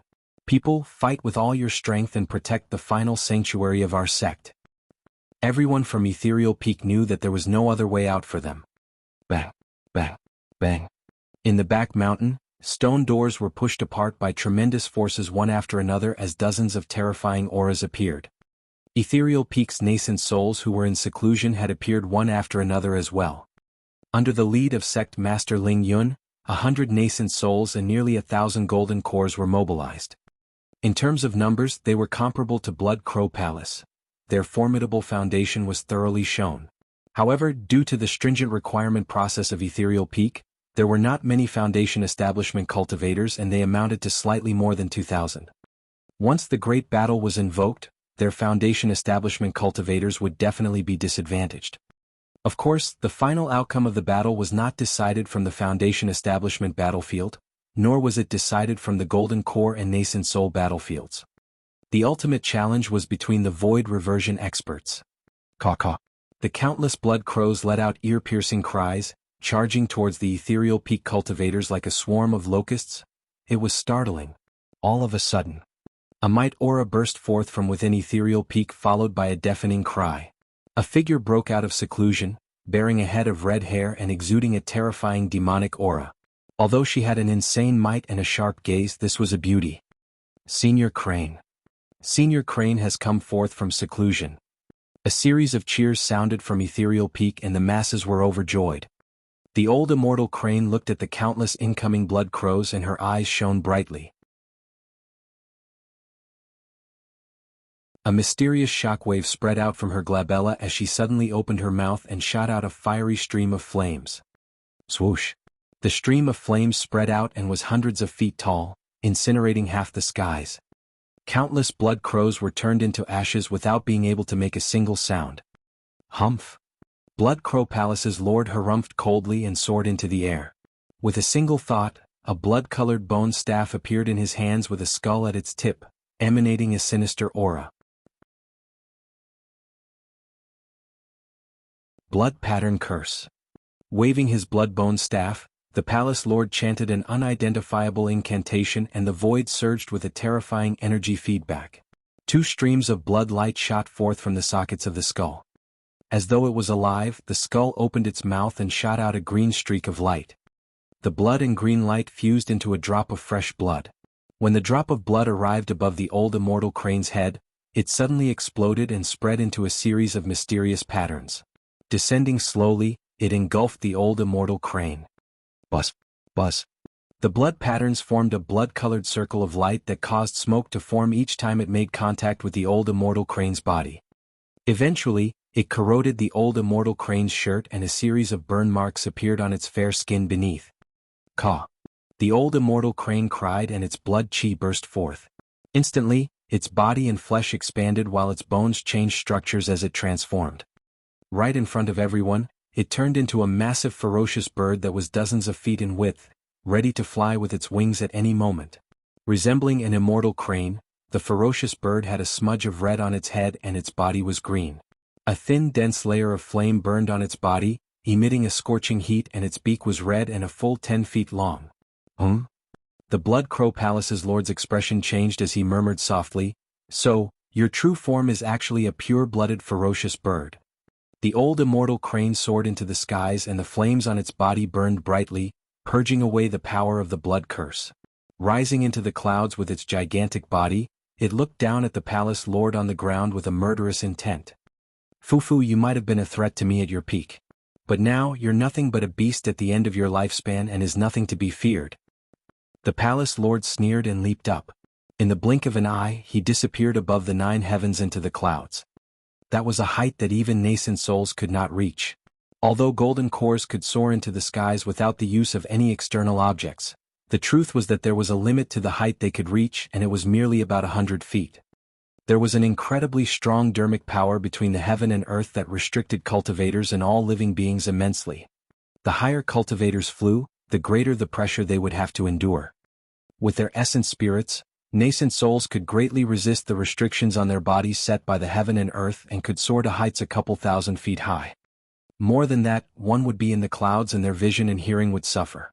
At that place where even nascent souls could not reach, only void reversions could fight there. The great battle was invoked beneath Ethereal Peak. Blood Crow Palace's Lord and the old immortal Crane clashed as well, producing shuddering power shockwaves that attracted the attention of a few void reversions nearby. Those void reversions came from Iridescent Clouds Palace, True Fire Sect, Southern Mountains Sect and Azure Frost Sect. The armies of the four major sects were speeding towards Ethereal Peak under the lead of their void reversion experts. That old beast has sure hidden herself well. To think that she's a ferocious beast of the ancient era, a Bai Fang. The Bai Fang was a pure-blooded ferocious beast that did not need to consume food and specialized in the Tao of Fire. Legend has it that the Bai Fang carried the bloodline of the Phoenix race and was extremely ferocious. While the Bai Fang looked extremely similar to immortal cranes, their difference was that their head was a full feet wide. It's lucky that the Blood Crow Palace's lord is around. Otherwise, the four of us might have been destroyed by that old beast instead. Yes, the Bai Fang is old now. Furthermore, I heard that the Blood Crow Palace's lord belongs to one of the 9 primordial races. Even if the Bai Fang was at its peak, it might not be a match for this guy. Let's go. Let's head over there first to help the Blood Crow Palace's lord kill that old beast as soon as possible. After conversing, the 4 void reversions soared into the skies and vanished in the blink of an eye. It wouldn't be long before the armies of the other 4 major sects arrived at Ethereal Peak.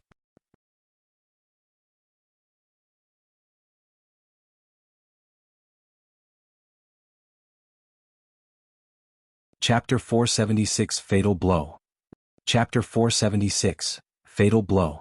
With the fight between the void reversions taking place, nascent souls from both factions soared into the skies one after another to a height of a few thousand feet tall before breaking out into a battle. At that height, the fight between the nascent souls would not affect the Golden Cores and Foundation Establishment cultivators. Every single attack of a nascent soul possessed the might of the heaven and earth, and it was something that Golden Cores couldn't defend against. As for Golden Cores, they left the ground and flew 100 feet into the skies before they started fighting. Countless spirit arts and flying swords streaked, and there were even Golden Core phenomenons. On the ground, Foundation Establishment cultivators collided intensely like 2 massive torrents. Blood Crow Palace did not have the advantage in numbers when it came to nascent souls and Golden Cores. However, they had multiple times the number of Foundation Establishment cultivators of Ethereal Peak. The moment the fight began, Ethereal Peak showed signs of defeat on the Foundation Establishment battlefield. In recent years, most of Ethereal Peak's paragons of the Foundation Establishment realm died in Dongling Valley. The rest, such as Ji Qingtian, Lung Ro and the others, obtained their own opportunities and left the territory of the Great Zhou dynasty. The remaining Foundation Establishment cultivators in the sect had no leader, and the strongest among them was only at 5 Meridian Foundation Establishment with a few others at 4. As for the 9,000-odd Foundation Establishment cultivators on Blood Crow Palace's side, there were 2 of them at 6 Meridian Foundation Establishment and dozens at 5. In the ancient battlefield, especially at the core regions where battles were plenty, 6 Meridian Foundation Establishment cultivators were common sight, and only 7 Meridian Foundation Establishment cultivators could protect themselves. However, in the territory of Great Zhou, the environment was not as favorable as the ancient battlefield, and it was almost the limit for any cultivator to unlock 6 spirit meridians. Bang, bang, bang. The moment the battle began, Ethereal Peak Foundation Establishment cultivators were already showing signs of defeat. There was nothing to compensate for the difference in numbers and strength. The most eye-catching cultivator on the side of Ethereal Peak was an outstanding young girl. This outstanding young girl was not old, and her features were intricate with a straight nose bridge. Her eyes shimmered like diamonds, but her hair was withered, yellow and messy without any luster. This young girl was none other than Yan Qi. After cultivating for less than 2 years, she was already at the peak of Foundation Establishment and had already unlocked 3 spirit meridians. It was also because of Yan Qi's presence that the Ethereal Peak Foundation Establishment cultivators were not instantly overwhelmed and defeated. Controlling her flying sword with one hand, she wielded a saber in the other and charged into the Blood Crow Palace crowd, cleaving left and right. Initially, back when Yan Qi did not have any spirit qi in her body, she was already able to lift the mystic gold silk armor which weighed a ton.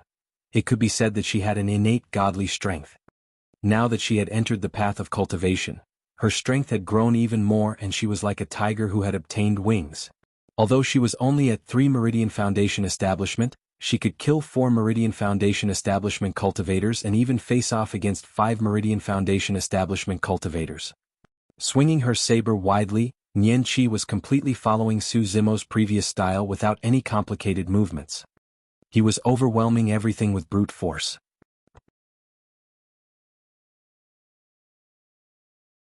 Unable to defend against her, a 4-Meridian Foundation establishment cultivator was cut into 2. Gradually, the 5-Meridian Foundation establishment cultivators of Blood Crow Palace surrounding Nian Qi increased, and even 2 6-Meridian Foundation establishment cultivators had targeted her.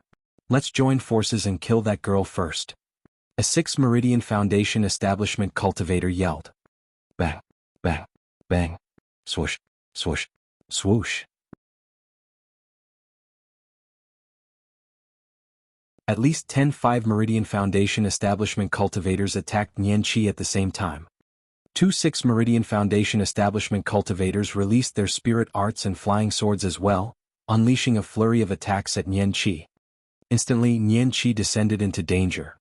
She had already charged into the depths of the Blood Crow Palace faction a long time ago and was far away from the Ethereal Peak faction. Right now, she was like a helpless leaf floating in a raging sea. Nian Qi did not wish to die. She wanted to continue staying in Ethereal Peak and following her young master. However, she knew that in such a situation where everyone could barely fend for themselves, no one could save her. The only way she could survive was if she fought for herself. Against the attacks that came from all directions, Nian Qi shivered and channeled blood qi with all her might. Gradually, her eyes turned into a mysterious shade of blue, akin to the color of the deep ocean. A terrifying aura exuded from within her. It was as though an ancient power had been awakened. Ah! Roaring into the skies, Nian Qi let out an ear-piercing shriek. Her initially wrinkly hair turned silky smooth, swaying on its own and giving off a bright luster. Although she had nothing beneath her feet, she rose slowly into the air and stood upright. It was like a godly being of the universe with a pair of azure blue eyes and golden dancing hair. Her magnificence was outstanding and blinding. That scene did not cause much of a stir to the golden cores and nascent souls. No matter what, Nian Qi was just a Foundation establishment cultivator. While the aura that she suddenly gave off was terrifying and even shuddering, it was not strong enough to threaten the golden cores. However, thousands of feet above the clouds, the expression of Blood Crow Palace's lord, who was embroiled in a battle, currently changed. His gaze penetrated the voids and landed on Nian Qi. Could it be? The palace lord's eyes shimmered as if he had recalled something. On the battlefield, just as Nian Qi was about to be drowned by the countless spirit arts and weapons, a burst of energy shot forth from within her.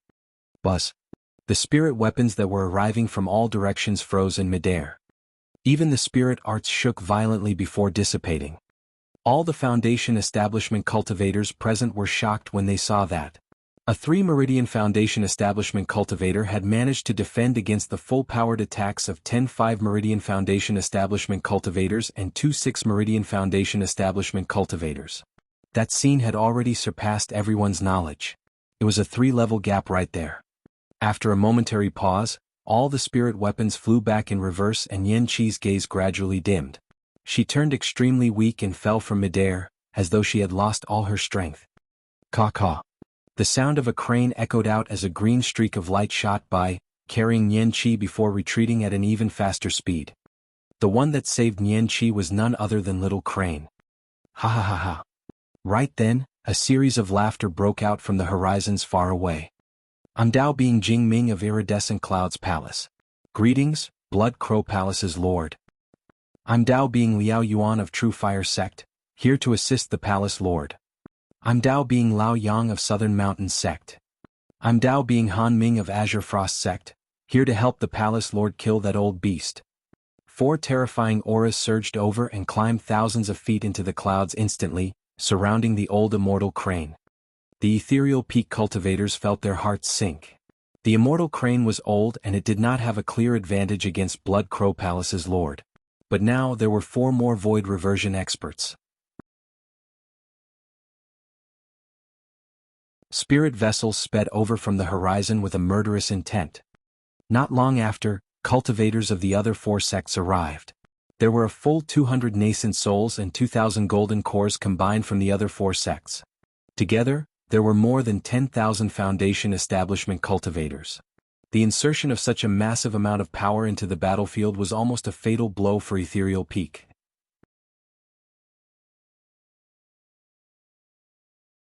Initially, Ethereal Peak was holding its ground on the nascent Soul and Golden Core battlefields. But now, all 4 battlefields of Ethereal Peak had fallen into an encirclement and could collapse at any moment to be entirely annihilated. Almost at the same time, a deafening bang sounded from a cave abode within Ethereal Peak. A figure had broken out of seclusion.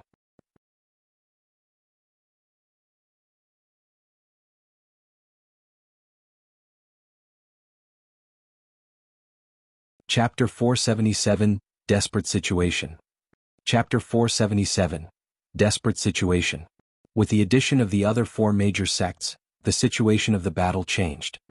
The old immortal crane was fighting 1 against 5 and spread its wings, causing gusts of wind to howl and the clouds to shift endlessly. Dermic powers filled the skies as it roared in anger, fighting with its fullest strength. Although the old immortal crane was aged, it still had the remaining dominance as a pure-blooded ferocious bird. Shoo, shoo, shoo. It released a shocking demonic skill and tens of thousands of feathered wings shot forth from its body. Burning with scarlet flames, each feathered wing was like an apocalyptic spear. Shooting forward fiercely, they tore through the voids and left countless holes. Let a blood-curse mirror be formed with my blood. The Blood Crow Palace's lord bit his fingertip and flicked out a drop of fresh blood. Waving his bone staff, he guided that drop of blood and drew an obscure arc in midair. Chanting an incantation, he created a mirror of blood waters swiftly before him. The flurry of red feathered wings shot over and created blood waves as they collided against the surface of the mirror before their flames were extinguished. The other 4 void reversions did not dare to be careless and defended with all their might. Instantly, dermic powers surged and runes appeared, shaking the world as endless light burst forth. The void was illuminated and it seemed as though the firmaments were collapsing. That demonic technique had expended almost all of the old immortal crane's remaining life essence. Its gaze dimmed slightly, no longer as sharp as before. Not far away from Ethereal Peak, an army of cultivators clad in armor appeared in the void. All of them stood upright in midair wielding long spears, looking stoic. It was an army of golden cores. A carriage was escorted in the middle of the army. In front of the carriage stood 2 people, a man and a woman. The middle-aged man wore yellow robes and frowned deeply. Looking at the great battle above the clouds, he shook his head and sighed. Swear as you wished, I've brought you here. You can see for yourself now that it's going to be tough for Ethereal Peak to avoid this calamity. The man and woman were the Emperor of Great Zhou and Jianghu. Jianghu could not help but ask, Father, why do you refuse to lend them a hand? Our Great Zhou dynasty clearly has more than 1 void reversion to back us up. The Emperor shook his head in silence. Jianghu continued, Furthermore, I heard that there's a patriarch in Great Zhou who is still alive and he is a Dharma characteristic Tao Lord. The Dharma characteristic realm came after the void reversion realm. Those that are in the void reversion realm gain the title of Tao being while those in the Dharma characteristic realm gain the title of Tao Lord. After a moment of silence, the Emperor said softly, Swear, actually, the patriarch was the one who made the decision to not interfere. Why? Jianghu was in disbelief as she questioned. As a Dharma characteristic Tao Lord, can't the patriarch beat a void reversion Tao being? What are you guys scared of? Heis. The Emperor gave a deep sigh. If the patriarch comes forth, he can naturally suppress the Blood Crow Palace's lord. However, the thing is that this guy's background is extremely touchy. He is one of the primordial 9 races. So what if he's one of the primordial 9 races? Weren't they defeated by the ancient emperors of the human race in the primordial era all the same? Jianghu could not understand. As though he recalled something, a hint of fear flickered through the depths of the emperor's eyes as he shook his head. The might of the primordial 9 races is far beyond what you can imagine.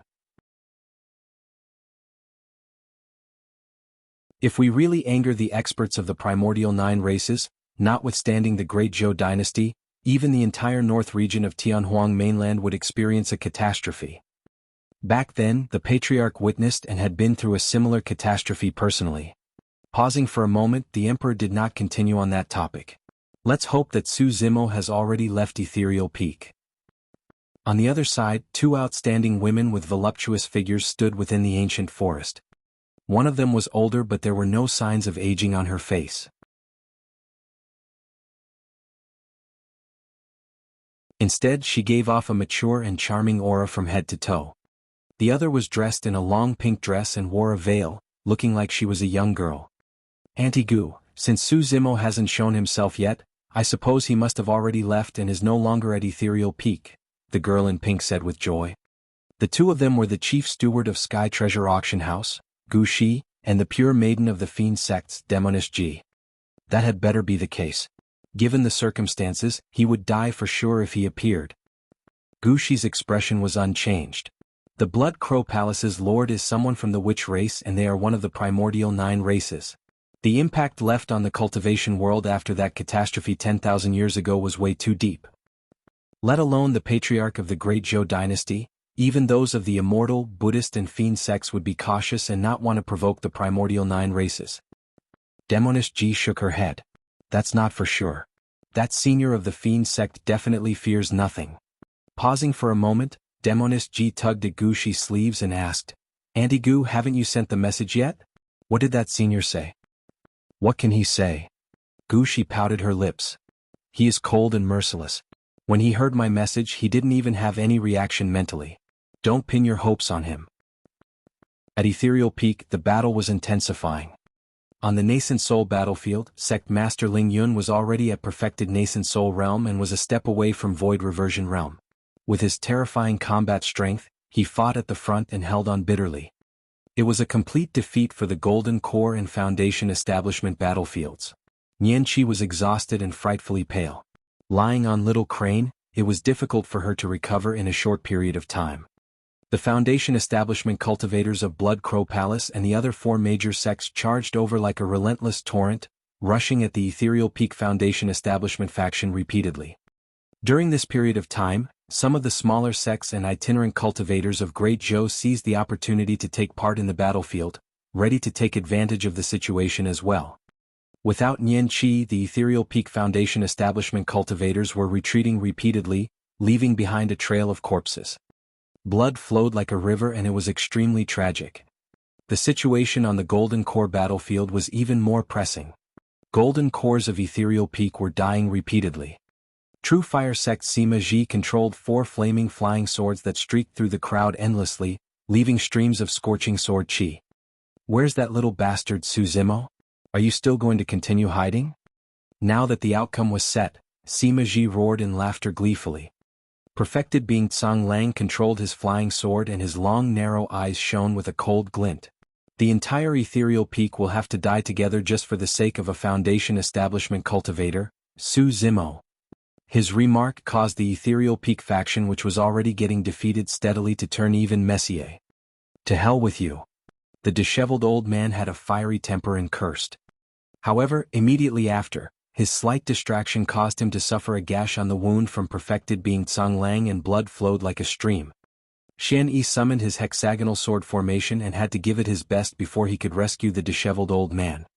Fufu, open your eyes properly and take a look. Perfected being Tsang Lang pointed at the Foundation Establishment battlefield beneath their feet and sneered, Ethereal Peak's Foundation Establishment cultivators are almost completely dead.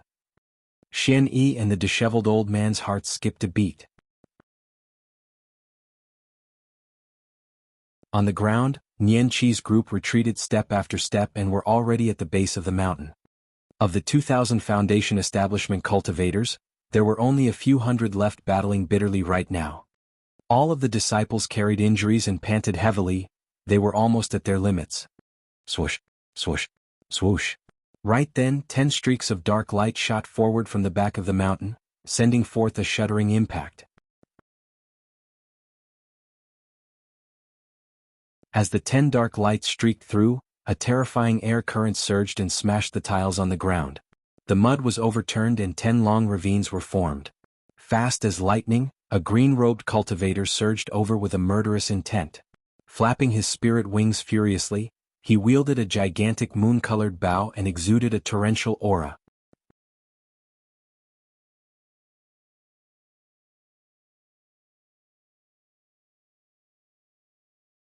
Chapter 478, Extreme Foundation Establishment, the Second Human Emperor. Chapter 478, Extreme Foundation Establishment, the Second Human Emperor. The 10 dark lights arrived instantly and shot into the crowd viciously. Poof, poof, poof. Flashes of blood appeared. The 10 dark lights were so strong that their momentums were still ferocious even after penetrating the bodies of more than 10 cultivators. They were unstoppable. The terrifying power of the dark lights even surged through some of the cultivators after passing through them, causing them to explode with their limbs flying everywhere. All the ethereal peak cultivators witnessed the massive torrent formed by more than 20,000 Foundation establishment cultivators stopped just because of 10 dark lights that were streaking through. Within the torrent, there were 10 lines filled with countless corpses and endless blood. The cultivators of Blood Crow Palace, the other 4 major sects and multiple small sects had swarmed over. Coupled with itinerant cultivators from all over the place, they were way too densely packed. The 10 dark lights were extremely lethal. There were at least a few hundred Foundation establishment cultivators who died on the spot. With more than 20,000 cultivators on the Blood Crow Palace's faction, the few hundred dead Foundation establishment cultivators could not be considered as a great amount of damage. However, it created a trauma within everyone's hearts. Su Zimo. Someone with a keen eye exclaimed upon recognizing the identity of the green-robed cultivator.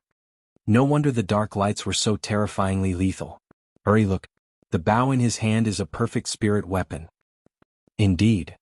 Many Foundation establishment cultivators were jealous and were raring to give it a shot. They had heard long ago that Su Zimo was the #1 weapon refinement master of Great Zhou, and the lousiest weapons in his storage bag were supreme-grade spirit weapons. In fact, he even possessed perfect spirit weapons. The rumors were true. Many golden cores turned to look from the golden core battlefield. On the sect competition, Su Zimo had made a name for himself, and how could anyone not know or have not heard of the title of the #1 weapon refinement master of Great Zhou? True Fire Sect Sima Ji's eyes lit up as he roared in laughter. Good. Su Zimo, you've got guts to appear.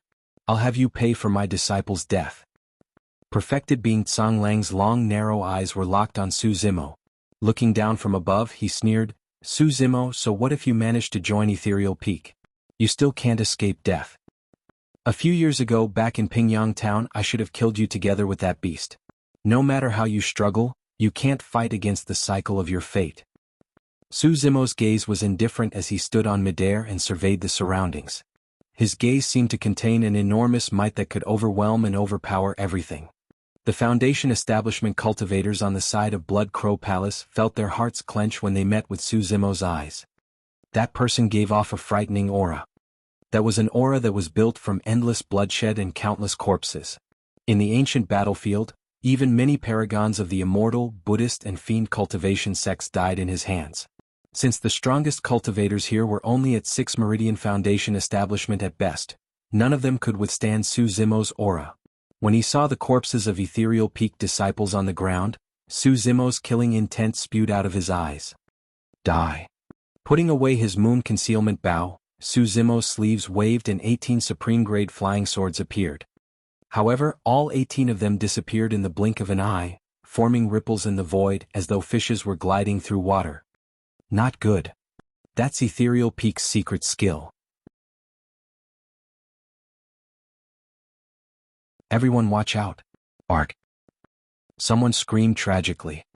Sword light flashed and a few 5 Meridian Foundation establishment cultivators died on the spot without any chance to fight back at all. Condense. A 6 Meridian Foundation establishment cultivator crushed multiple protection talismans and released High Sect's secret skill. Right after, he took out a supreme-grade defensive shield, used it to block in front of him. Clang. The flying sword did not pause at all upon colliding with his supreme-grade shield, causing the latter to explode immediately. Poof, poof, poof. Against Su Zimo's flying sword, his secret skills and protection talismans were akin to paper and were disintegrated instantly. A flash of blood appeared and a gigantic head fell down neatly. A 6 Meridian Foundation establishment cultivator was dead. The Blood Crow Palace faction was in chaos and the expressions of many cultivators changed. How could that be? They were both supreme-grade spirit weapons, but why did the other party's flying sword destroy the shield immediately? Unless... Many cultivators turned over instinctively. Pust. In midair, underneath Su Zimo's green robes, spirit meridians shone one after another in a bedazzling manner, wrapping around his body like metal chains. 1, 2, 3. 9 spirit meridians. Was it a hallucination? Many cultivators rubbed their eyes and looked again before gasping. But there were a full 9 spirit meridians. Even 8 Meridian Foundation Establishment cultivators would be able to barbarically suppress the entire Foundation Establishment battlefield, let alone a 9 Meridian Foundation Establishment cultivator. As Su Zimo stood on midair, his Dantian spirit sea churned rapidly and rich spirit energy surged through his 9 spirit meridians. He was like a god of the universe with a mighty aura. Many cultivators were aghast. The Foundation Establishment cultivators were not the only ones. Even the golden cores and nascent souls were shocked when they saw what was going on. In the territory of Great Zhou, it has been 1,000 years since there was even an 8 Meridian Foundation Establishment cultivator. As for 9 Meridian Foundation Establishment, ever since the ancient era, there had never been a second person to reach that realm apart from the human emperor. The legends are true. The 9th Spirit Meridian can truly be unlocked. Extreme Foundation Establishment, the second human emperor. A wary look flashed through perfected being Songlang's eyes, followed by a feeling of trepidation. It was lucky that Ethereal Peak was on the brink of annihilation and Su Zimo wouldn't be able to escape death. Otherwise, if that lad were to grow further, who in the territory of Great Zhou would be able to stop him? He is the #1 weapon refinement master of Great Zhou, and now, he's even at the Extreme Foundation Establishment realm. Once he forms a core, he would definitely develop a phenomenon as well. Sect Master Ling Yun sighed internally. Such was the cruelty of fate. They could only blame the sect for being unlucky.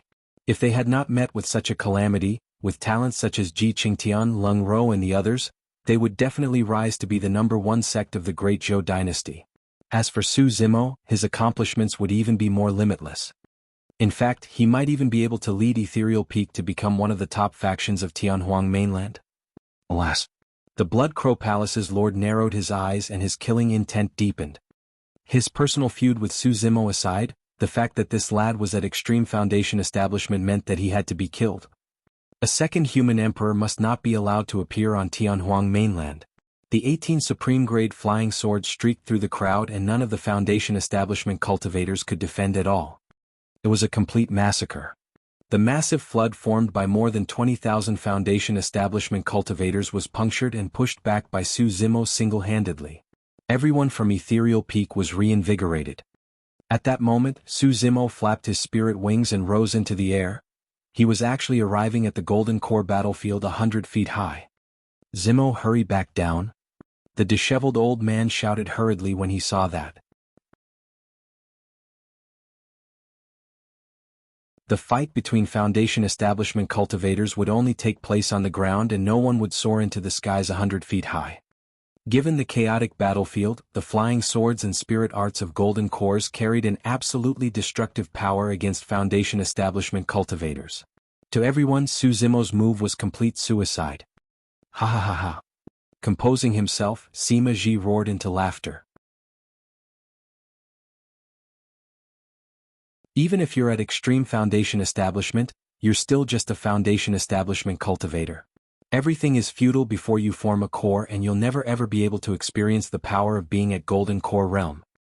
It's been a long time since I've experienced the feeling of murdering a talent. Perfected being Songlang smiled gently and said coldly, Su Zimo, thank you for granting me that feeling today. You're tuning in to the Han Li's Wuxia Adventures YouTube channel. We're so grateful for your support and don't forget to subscribe to join us on this incredible journey through captivating stories. Your generosity through donations truly makes a world of difference, as it's the primary source of revenue that allows me to expand and enhance this channel for you. Thank you from the bottom of my heart for being a part of this adventure.